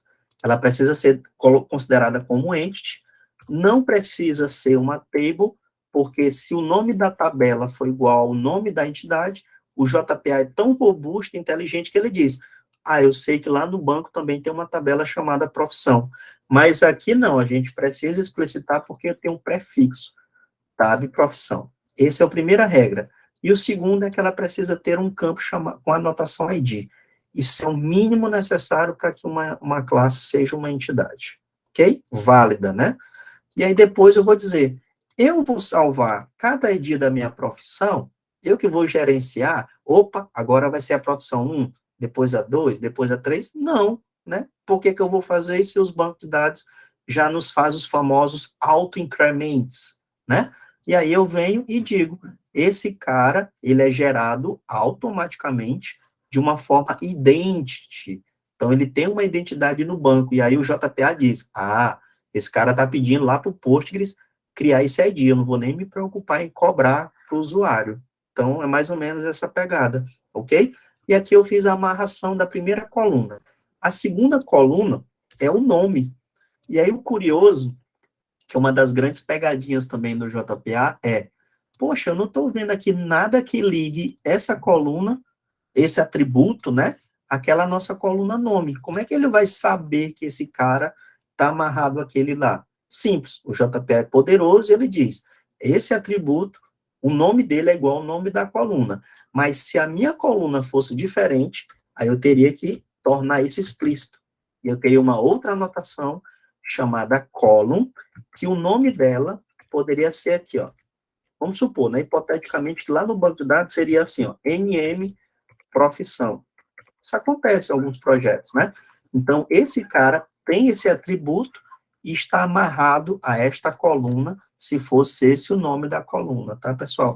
Então, vocês percebem que o mapeamento, ele é muito versátil, mas ele tem a concepção do menos é mais. Se está compatível ali a minha entidade com o meu objeto, para que eu vou ser explícito, né? Para que eu vou ser muito aqui, mostrar muitas anotações e configurações só para demonstrar que eu sou um profissional que domina o JPA de cabo a rabo. Não, você já está se condenando, né? Porque se você domina, automaticamente algumas coisas poderiam ser evitadas, tá bom? Mas aqui é só como reflexão. Outra coisa também, eu posso dizer que essa coluna, ele vai ter um length de 50, tá? E aí eu vou dizer nullable, falso. Então, o que eu estou dizendo aqui? Esta coluna vai ser chamada NM profissão, ela tem um tamanho de 50 e ela é nullable false. Nenhum momento aqui, pessoal, isso aqui está relacionado à validação dessa coluna. Imagina, na tua API, você chegou e eu quero fazer uma validação desse campo nome. Não é essa a proposta. Existe outro framework chamado Beam Validation, um deles, né? Que ele diz, ele tem anotações para esta finalidade. Mas aqui não. A gente está fazendo uma definição da nossa coluna. Mas, professor, desculpe, mas, Gleison, quando é que eu uso isso? Quando você quer criar a tua tabela com base no mapeamento. No nosso caso aqui, ó, a tabela já existe, tá? Mas como a gente quer mostrar as maravilhas do JPA, aqui eu estou dizendo, cara, eu quero criar uma tabela profissão que o nome vai chamar nome profissão e vai ser dessa maneira. Quando isso é usado? Em projetos rápidos, que você quer testar ali, mostrar para os seus amigos, ou quer chegar no denominador, e você não quer ficar toda hora. Cara, eu vou criar aqui a tabela, depois eu faço o mapeamento. Não, o JPA é robusto. Mas em projetos mais sérios, isso não é utilizado, tá? Ele é condenado, por quê? Porque existe um time de DBA, que é o responsável pelo modelo, e nós só temos que atender o que eles delegaram, né? O que eles definiram. Então, a gente não atropela, a gente não mistura as coisas dependendo do cenário. Mas aqui, pessoal, se você quiser a nível acadêmico ou estudo, você pode criar todas as suas tabelas com base no JPA. E é o que a gente vai fazer agora, porque a gente, né, quer explorar todos esses recursos. Então, eu vou vir aqui, ó, vou destronar aqui essa nossa tabela de profissão, eu não vou mais rodar aquele script, eu vou torcer para que o JPA faça isso por mim. Vamos ver aqui se o nosso projeto está configurado para isso, né? Também tem essa concepção. E onde é que eu determino as características da minha conexão? Persistent XML. Esse cara vem e diz o seguinte, olha, eu quero que você, quando executar JPA, escaneie o banco de dados e vê se fez alguma modificação, vê se eu criei uma classe nova, vê se eu criei um atributo novo, e, cara, e cria para mim, por favor, se você colocar essa opção update, o JPA vai dizer o seguinte, deixa com nós, entendeu? Se você não quiser, coloca anônimo, que eles, opa, não, alguém está fazendo para ti o banco de dados, eu não estou me envolvendo com isso, tá? Então, é esse parâmetro. Os segundos são mais declarativos, eu quero ver todo o SQL que está acontecendo por baixo dos panos, lembra que eu falei para vocês, tudo é JDBC, e aqui eu quero o SQL formatado, basicamente é isso. E aí, vamos executar aqui a nossa aplicação, e a jornada, pessoal, não mudou, né? Que interessante, né? Não mudou. O que mudou é como a gente está implementando a jornada. Então, eu vou vir aqui, dar um modo breakpoint, vou esperar primeiro iniciar a conexão, para saber que eu conectei, obviamente, e aí vamos prosseguir. Ó. Vou botar em modo debug. Tá? Às vezes o JPA, né, dependendo aí da tua máquina ou das execuções, às vezes ele pode demorar um pouquinho mais para estabelecer a conexão, ele gera esse log aqui, mas é normal, e aparentemente criou, né? Você está no breakpoint, não deu erro. E olha só, pessoal, o que é que o JPA já fez por mim, ó? Ele já verificou que tem uma entidade, que essa entidade não existe uma tabela para ela, ele já criou para mim. E vocês observam, aqui no SQL, pessoal, tudo é SQL. Então, create table, tab profissão, ID, nome da profissão, e ele diz que quem é a primary key. Perfeito. O cara é o cara mesmo. E olha, observem, aqui, ó, vachar de 50, not nulo. Como é que ele fez isso? Aqui, porque eu deleguei, né? Eu determinei, ó. Isso só serve que se eu for criar.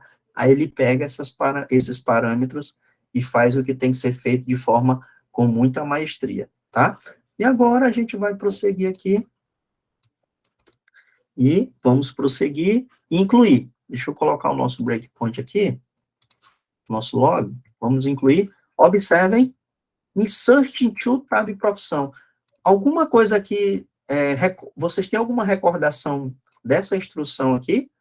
De como ela acontecia agora há pouco?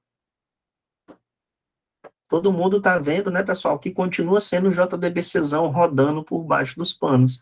Insert into tab profissão, o nome profissão, que a gente mudou o nome da coluna. Olha o JPA sendo inteligente aqui, eu não precisei fazer isso. E o values, só um parâmetrozinho, porque ele sabe que só tem uma coluna. O cara é o cara, né? Mas vamos dar um refresh aqui, ó. E está aqui a nossa tabela de profissão, e já temos aqui o programador. Veja só, com a coluna renomeada. Vamos prosseguir agora. Listar. Não, já alterei, né? Vamos ver. Olha o update. A mesma coisinha. A mesma sintaxe. Só que eu não faço mais na munheca, né, pessoal? Tem alguém que faz por mim. Então, vamos executar aqui. Está aqui o nosso programador instrutor, porque o update era essa finalidade, né? Só mudar um nomezinho para ilustrar para vocês. Vamos listar. Vamos ver aqui novamente. Olha o select. Está aqui, só que ele tem uma nomenclatura um pouco diferente, mas isso não é relevante nesse primeiro momento. Mas se você rodar esse SQL bem aqui, ó, esse select, vamos rodar aqui, ó, para vocês verem. Olha aqui, ó. O nosso SQL sendo executado por baixo dos panos, ok? E aqui trouxe só um registro, porque é o nosso programador instrutor, e agora a gente vai excluir. E aí o deletezão rodando novamente, e aconteceu a exclusão, e vamos ver se ainda tem registros. Não tem registros. Então, temos aqui um overview de um projeto com o JPA Hibernate, né, para persistência de dados, conforme a gente executou anteriormente. Tá bom? Alguma dúvida, pessoal? Algum posicionamento? Tranquilos? Beleza. Pessoal, como é muito conteúdo para a gente digerir, né? Acho que é bom a gente dar uma respiradinha e a gente voltaria em 5 minutinhos. Vocês acham que é relevante ter essa pausa para respirar um pouquinho? Todos confortáveis? Então, Professor, vou tirar uma dúvida. claro, Guilherme. Lá na classe, no módulo, no caso, você colocou a anotação do JPA que arroba column, né? Consegui? Eu entendi que é bom a gente colocar tipo, o tamanho, ou também se ele é possível nulo ou não, para quando a gente for criar a base na aplicação, né? Só que a minha pergunta é o seguinte: será que o JPA ele valida a gente colocando, por exemplo, esse campo aí, que ele não é possível ser nulo, antes de ele fazer o commit na base em si, ele faz essa validação dentro do código? Ou seja, Olha, com ele a gente economizaria um consumo na base? não, eu confesso para ti que eu nunca fiz esse teste, porque assim, não é a proposta dele validar, certo? Mas se você colocar not nulo aqui, e tentar salvar, no caso, eu confesso para ti que eu nunca fiz esse teste, de usar ele como um validador, porque, como eu te falei, né, existe um framework, que é o Beam Validation, aí ele vai ter uma anotação chamada not nulo, né, dessa Beam Validation, não dessa Sim, spec aqui, entendeu? perfeito. Eu confesso para ti que eu nunca fiz esse teste, eu vou fazer numa outra abordagem, a gente pode trocar figurinhas a respeito, mas eu não fiz. Para ele dizer o seguinte, esse campo é obrigatório, né? Isso que você está dizendo, mais ou menos, né? Isso, exatamente. Não. Aí, pensando eu entendi, eu conheço o Beam Validation, mas Uhum. para mim eu usava muito o Beam Validation para, como posso dizer, para requisições, né, tipo, de quem vem de fora e assim, no mesmo objeto de início e não Uhum. no objeto de dentro do código. Mas eu entendi. Perfeito. Eu nunca testei, mas eu vou validar, porque quando às vezes você entende a proposta, às vezes você não explora, né, outras alternativas, porque para mim já estava tão consolidado que essa não era a proposta dele, entendeu? Sim, Mas é uma sim. questão de tentativa e erro, e isso é muito bom, porque a gente chega a essas conclusões. Então, vou fazer isso como um deverzinho de casa. Perfeito. Obrigado, Beleza? professor. Tranquilo. Então, pessoal, a gente voltaria 20h40, só para tomar uma água e dar uma respirada aqui, tá bom? E uma alongada também. Já retorno. Olá, pessoal. Estamos aqui de novo. Vamos lá agora para a nossa próxima etapa de persistência de dados. Antes de chegar em Spring Data JPA, vai ser o último tema que eu vou abordar para vocês, que eu acredito que ele é mais relevante nesse primeiro momento do que propriamente dito o Spring JPA com o seu poder, né, com a sua capacidade de abstração, que hoje nos oferece implementações com poucas linhas de código, né? Alguns alunos meus, eles até questionam, poxa, professor, você enfatiza tanto ORM, JPA, persistência, JDBC, e quando é para falar de Spring Data JPA, às vezes é um pouco resumido. É porque são dois aspectos, pessoal. Hoje em dia a gente quase não tem tanto o que falar de Spring Data JPA, sem nós termos uma convicção do que é o JPA, né? Esse é o primeiro ponto. E hoje vocês percebem que a gente não tem literalmente nem o que apresentar, como a gente vai ver a seguir. Então, eu gosto sempre de martelar isso. Um bom mapeamento, uma boa definição do teu modelo vai ser os insumos, vai ser o alicerce para você desfrutar do Spring Data JPA de agora em diante, tá bom? Então, vamos prosseguir aqui para desmistificar outro ponto relevante, né? Que é mapeamentos avançado em projetos relativamente mais complexos, né? Então, vou vir aqui importar novamente mais um projetinho, e esse é com ênfase ao mapeamento, que é o JPA Mapeamento. E ele tem aqui, vamos dizer, a mesma proposta, só que ele é um pouco mais robusto. Observem aqui como agora nós temos uma camada de modelo, seguindo aquela ilustração da apresentação, que nós temos mais classes, que essas classes interagem entre si, e alguns aspectos de mapeamento determina a circunstância do nosso modelo, né? Então, observem, a nossa profissão está aqui, sem mais delongas, né? E temos agora o cliente.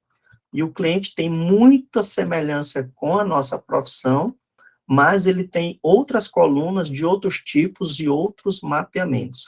E eu vou destacar os que são utilizados em 90% a 99% aí do dia a dia. É muito difícil eu ver outros tipos de mapeamento, tá, pessoal, que eu abordei aqui para vocês. Mas, obviamente, pode ter um caso ou outro, né? O primeiro, nós temos o ID, que já tem a sua identidade, a gente já aprendeu aquilo, sobre isso, né? Nós temos o nome, que não precisa da anotação devido à compatibilidade de definição, tá? E nós temos aqui a nossa coluna de data de nascimento. Aqui eu estou enfatizando que o nome da coluna vai mudar, e uma curiosidade, tá, pessoal? Até as versões que usava no JPA, que usava uma classe chamada date, que é do pacote Java útil, né? Por exemplo, vou colocar aqui data, por exemplo. Quando se referia a data no JPA para tipos datas, né, date, a gente tinha que usar uma classe chamada temporal, se eu não me engano, que eu quase não uso mais. E aí esse temporal, ele diz, essa data é só data mesmo? É só hora ou é data e hora? Então, a gente precisava ter uma segunda anotação para determinar esse date, tá? Para saber se a gente ia salvar data, ou só a data e hora, ou só a hora. Como hoje, o Java, a partir do Java 8, se eu não me engano, 7 ou 8, ele incorporou aquele Java New, né, que era o mesmo o Java Time, o JTime que temos aí historicamente. Hoje a gente tem classes que representam isso. A gente tem uma classe local date, assim como temos a classe local datetime. Então, automaticamente, os caras do JPA disseram, poxa, se o cara diz que é local date, automaticamente é uma data. Se é um local date time, automaticamente eu vou salvar a data e a hora. Eu não preciso tornar isso explícito. Então, a gente quase não usa mais essa anotação temporal. Mas, se vocês tiverem um projeto legado, ou que não usa essas classes, né, automaticamente tem que lembrar que tem mais uma anotaçãozinha temporal aí na jogada, tá bom? O que é embedded? Embedded, pessoal, é um divisor de águas no que se refere a mapeamento a partir de agora. Como vocês sabem, no meio tradicional de mapeamento, toda entidade, vocês já pensam que obrigatoriamente tem que ser uma tabela no banco de dados.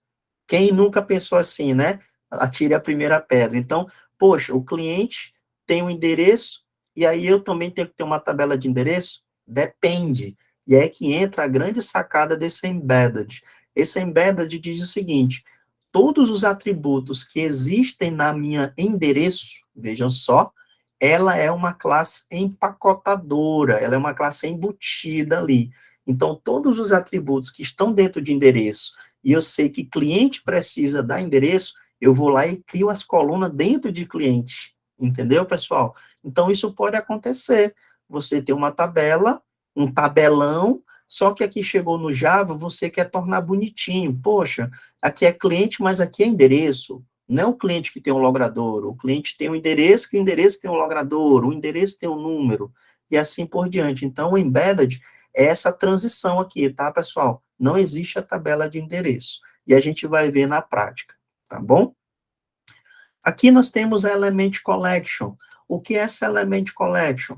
Ela tem a filosofia de ser a famosa one to many, lembra? Um para muitos, né? Um pedido tem vários itens do pedido, vamos dizer assim.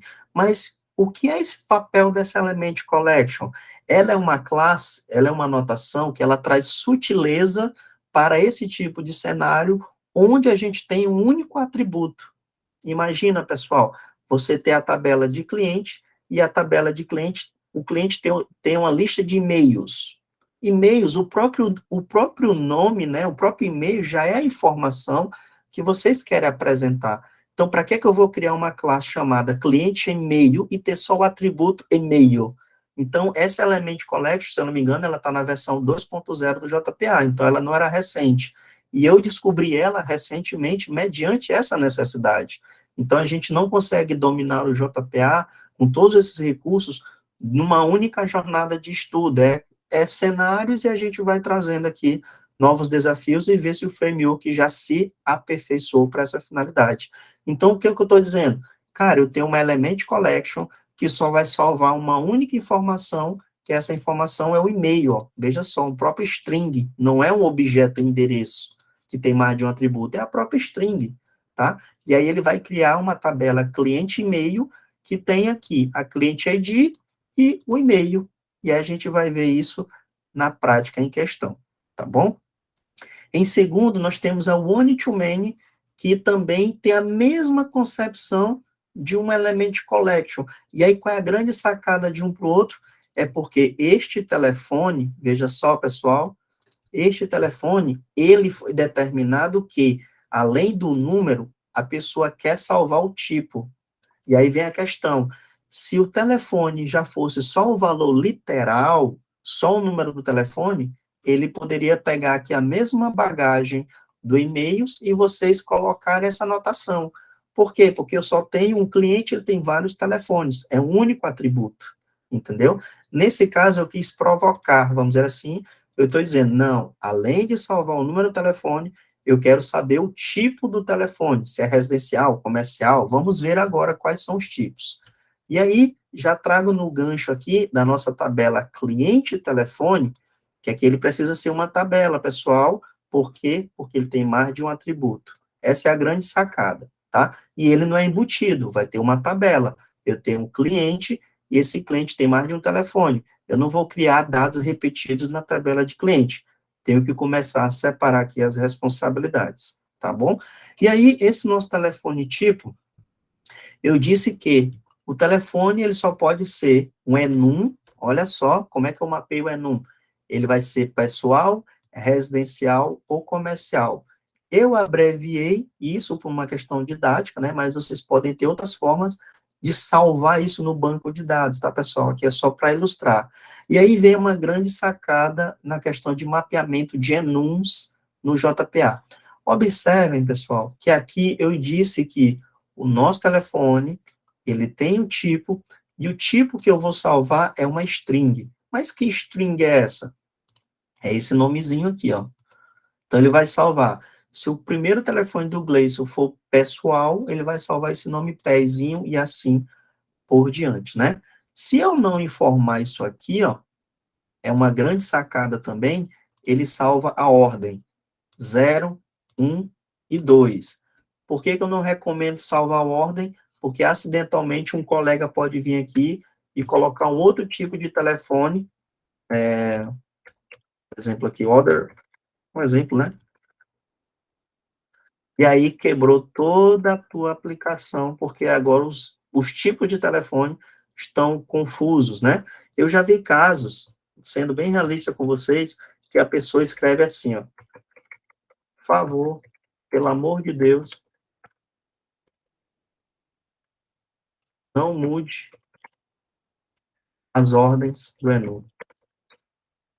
Isso quer dizer, às vezes, uma simples determinação de uma propriedade, né, fez com que a pessoa não tivesse essa percepção e chegar a uma contingência no projeto, né, comentar algo que não é conveniente, né.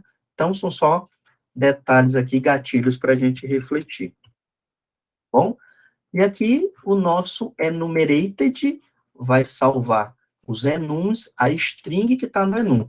Aí, né, pessoal, se você mudar, é um pouco delicado, só essa observação, tá? Não adianta mudar depois que tiver registros. O que é que você faz? Dá um update no banco com todo o valor atualizado, se era PES e agora é pessoal, literalmente, você tem que dar um update no banco para todo mundo agora ser pessoal, onde era PES, lembra do where, né, no update, não há update sem where, e aí agora a aplicação volta a rodar tranquilamente, tá bom? Só esse ponto em questão. Feito isso, nosso cliente aqui já fez o nosso on-to-many, um cliente para mais de um telefone, certo?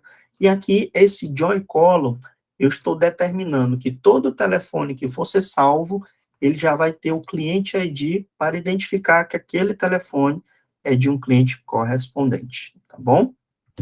Duas anotaçõezinhas complexas que com exercício a gente vai aprimorando, beleza? O many-to-one é muito simples, a gente usa com frequência, que é um cliente, aliás, vários clientes podem ter a mesma profissão, então essa é a interpretação. E aí, consequentemente, este cliente terá um ID da profissão em seu cadastro, né? É assim que a gente faz a respectiva definição. E aí, obviamente, a nossa profissão aqui sendo uma dependência do nosso objeto cliente, tá? E aqui do mais são os getters e setters, vocês verem que o grande foco, o grande core de qualquer aplicação ORM são as suas anotações, tá bom? Feito isso, essa checagem minuciosa, pessoal, de mapeamento, agora a gente pode tentar salvar os objetos. O que a gente vai fazer? Cria uma profissão, salva um cliente e vê se as coisas estão armazenadas devidamente, tá bom? Deixa eu só ver aqui se é a tabela de profissão, eu vou apagar ela porque vamos criar novamente, para não dar nenhum resquício de dar problema por essa razão, tá bom? Pessoal, outro detalhe antes da gente prosseguir.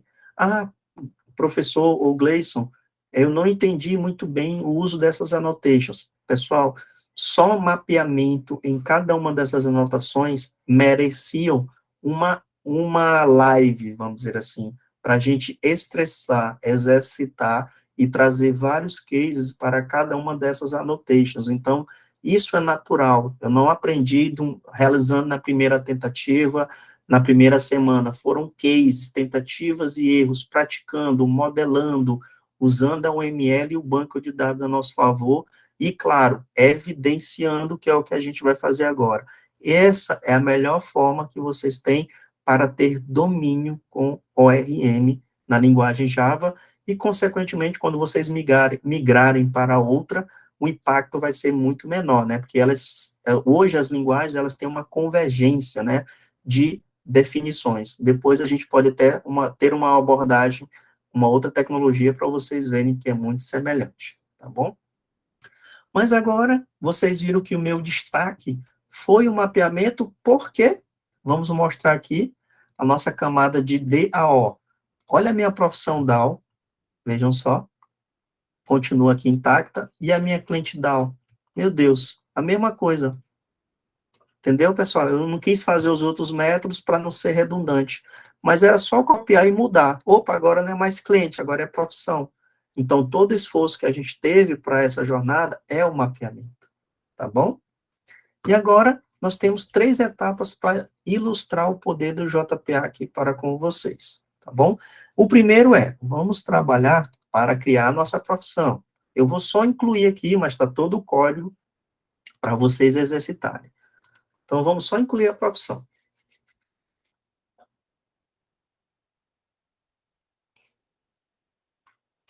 Conectou, vamos ver. Olha, criou aqui, vamos ver o que é que o JPA fez, ó. Ele criou, pessoal, na primeira execução, ele verificou que nada ainda existia. Olha ele fazendo tudo para nós, devido ao mapeamento. Criou a nossa tabela de cliente e olha onde estão os dados do endereço, ó. Para o mapeamento embedded, é uma única tabela, mas a gente pode quebrar e normalizar os nossos objetos, mas é um único tabelão. Está misturado, né? Dados de cliente e dados de endereço. Você poderia colocar um prefixo, end, CEP, end logradouro, para distinguir que isso são informações de endereço, mas é só uma questão didática não, ilustrativa mesmo, assim, né? Para a gente ter essa familiaridade. Temos aqui, ó, cliente e-mail. Olha aqui o ID do nosso cliente e o e-mail, só as 2 colunas. Element Collection entrou em ação. A nossa cliente telefone e assim por diante, né? E ele ainda se preocupa com a integridade relacional, né? Criando as nossas constraints. JPA é poderoso quando a gente tem o mapeamento na palma da mão, né, pessoal? Então, criamos aqui a nossa profissão, vamos confirmar, e voilá, olha aqui todas as nossas tabelas, que a gente vai conhecer cada uma delas já já. Então, temos aqui a nossa profissão, beleza? Vamos agora executar o cadastro de um cliente. Então, vamos vir aqui, ó, cliente application. Então, eu tenho aqui o nosso cliente, criando a nossa conexão, temos o nosso cliente DAO, e aqui eu estou incluindo uma profissão. Vejam só que antes de salvar um cliente, ó, eu preciso passar uma profissão para ele, e aí eu fiz essa jornada para ilustrar para vocês, tá? E incluir profissão, eu verifico, quero um objeto profissão, que ele vai buscar pelo seu CRUD, tá aqui o nosso CRUD, e ele dá um find by ID. Que método find by ID é esse? Vamos ver. Olha só como é que é o find by ID do JPA, pessoal. Antigamente, nós não tínhamos que criar um SQL, gerar um result set, e depois ter o objeto e converter e retornar, ainda corria o risco. Agora não. Aquele select que a gente fez por um objeto, ele é resumido por esse find, que eu passo a classe, que ele é genérico, e eu digo ID.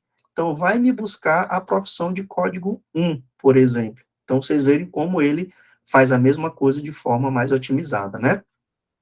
E aí eu digo, olha, eu tenho a profissão, se eu não tenho a profissão, eu vou cadastrar a profissão, porque eu preciso dela em um outro momento. E aí eu retorno essa profissão para incluir o meu cliente. Então, aqui tem um mix que vocês podem utilizar no seu dia a dia. Poxa, eu preciso salvar uma entidade, essa entidade precisa de uma outra classe, por exemplo, e aí eu primeiro criei a classe, mas elas têm que estar sincronizadas. Faz isso. Lembrando, pessoal, tudo é objeto, tá? Não é mais ponteiro, não é mais cursor no banco de dados, é objeto. Busquei o objeto no banco, estou com o objeto na mão, defini esse objeto para outro objeto, e eu vou tentar salvar o objeto que tem um outro objeto como sua dependência. É o mais comum do nosso dia a dia, tá bom? E aí eu venho aqui e incluir o nosso cliente. E aí o nosso cliente, vamos ver como é que é essa inclusão. Olha só, eu tenho aqui o cliente Gleison Sampaio, com a data de nascimento, que é hoje, para testar, passei a profissão, e os nossos e-mails, eu poderia criar uma lista de e-mails e passar aqui, mas aqui eu estou usando o poder do Java 8, né, com a questão das collections, e aqui eu estou criando um único e-mail. Então, eu sei que aqui é um conjunto, mas eu estou criando uma coleção com um único registro. A mesma coisa eu fiz para os telefones. E aí, o telefone, eu estou usando aqui um construtor para simular essa abreviação, né, com os dois parâmetros, e eu disse que esse telefone é do tipo comercial, e esse é o número.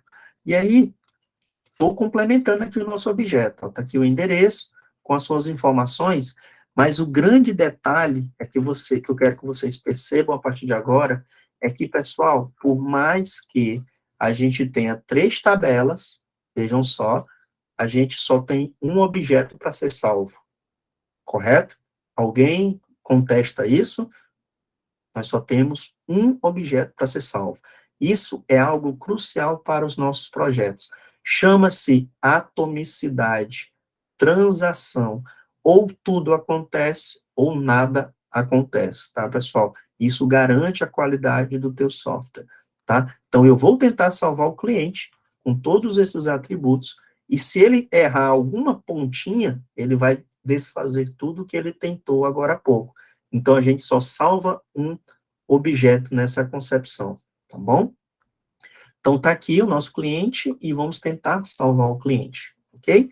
E aí, deixa eu colocar aqui o nosso projeto, é o Client Application. Então, temos aqui, vou subir e salvar o primeiro, né? Vamos colocar no breakpoint para o segundo, vamos ver se vai funcionar. Lembrando que eu estou salvando só o cliente. Vamos ver aqui.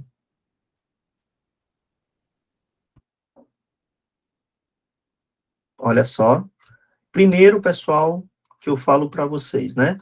Ah, ele está inserindo a tabela de profissão, ele não salvou o cliente. Ah, não, porque eu estou executando a classe anterior. Desculpa, pessoal.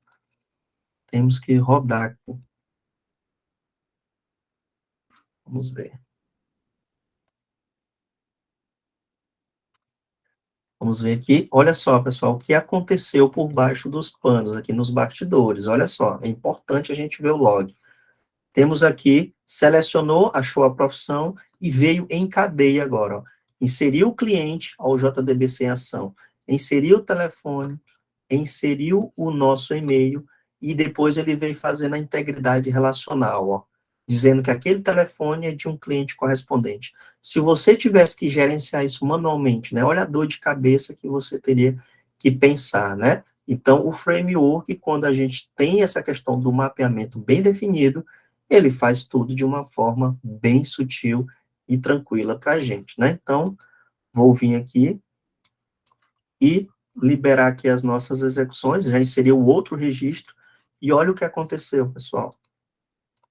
Temos aqui 2 clientes, ele já sabe qual é a profissão desse cliente, eu tenho um e-mail, olha só, ele já sabe que o ID do cliente bonitinho aqui, e os telefones também. Então, olha só como o JPA é poderoso nesse sentido de persistência em cascata, né? Eu salvo um objeto, e esse objeto tem dependências que precisam ser salvas na tentativa de salvar a si mesmo. Então, essa é a grande concepção do ORM, com mapeamento bem definido, tá? Algum questionamento? Alguém gostaria de... No caso da atomicidade, ela só se dá ao fato de eu conseguir salvar uma coisa que for verdadeira, por exemplo, ali está passando todos os dados, né?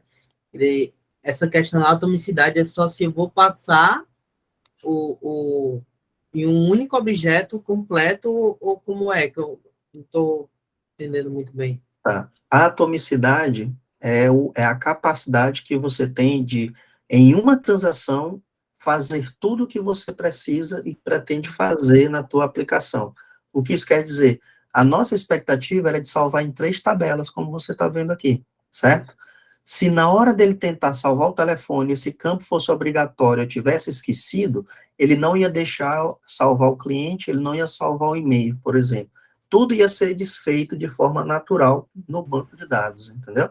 Então, isso é atomicidade. É a garantia que, se existe mais de uma tabela para ser salva em uma determinada situação, só vai acontecer se não houver erro em nenhuma das dependências, né? E na própria classe principal.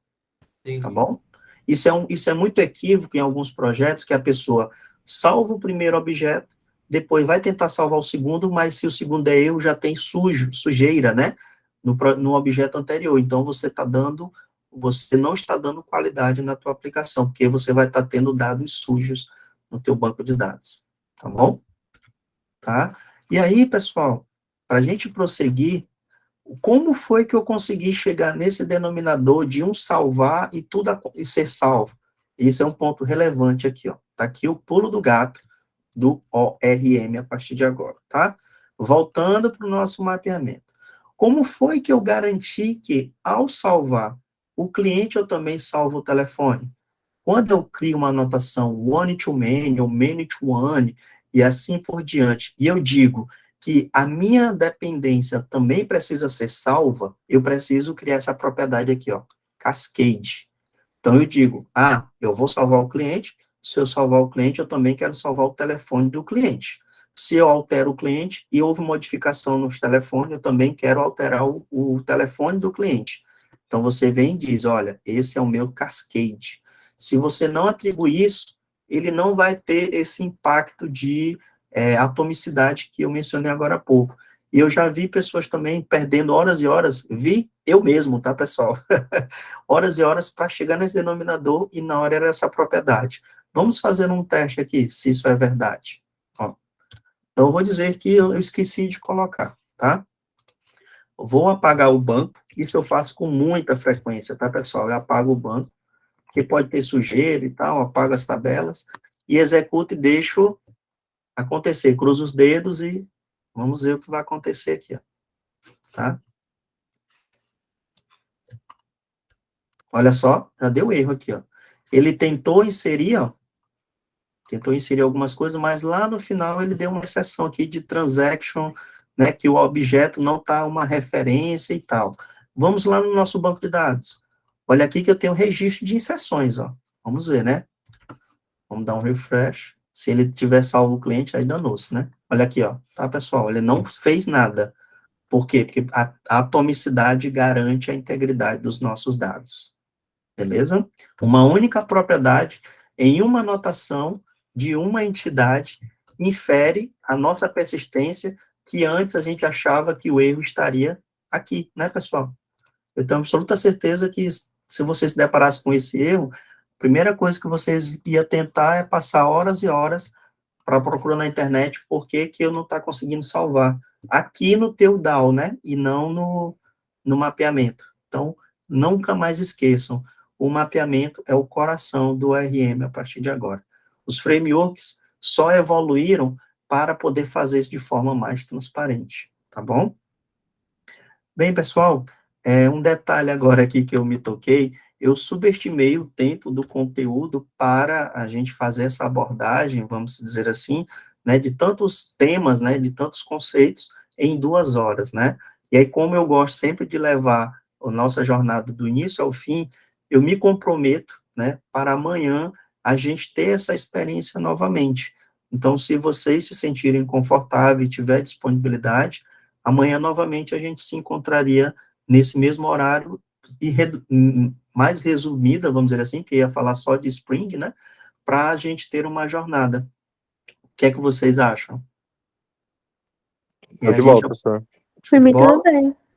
Então, amanhã, o nosso foco vai ser em Spring Boot para trazer a maestria de tudo que a gente fez. Porque o que vocês puderam comprovar, pessoal, que só o JPA, ele já é poderosíssimo, né? Vocês viram que eu não tive nenhuma dependência com o Spring Data JPA. Mas é claro que amanhã a gente vai trazer a cereja do bolo, o supra-sumo aí da nossa jornada, que é revitar o máximo possível de códigos, né? E conhecer um pouquinho mais do framework, tá bom?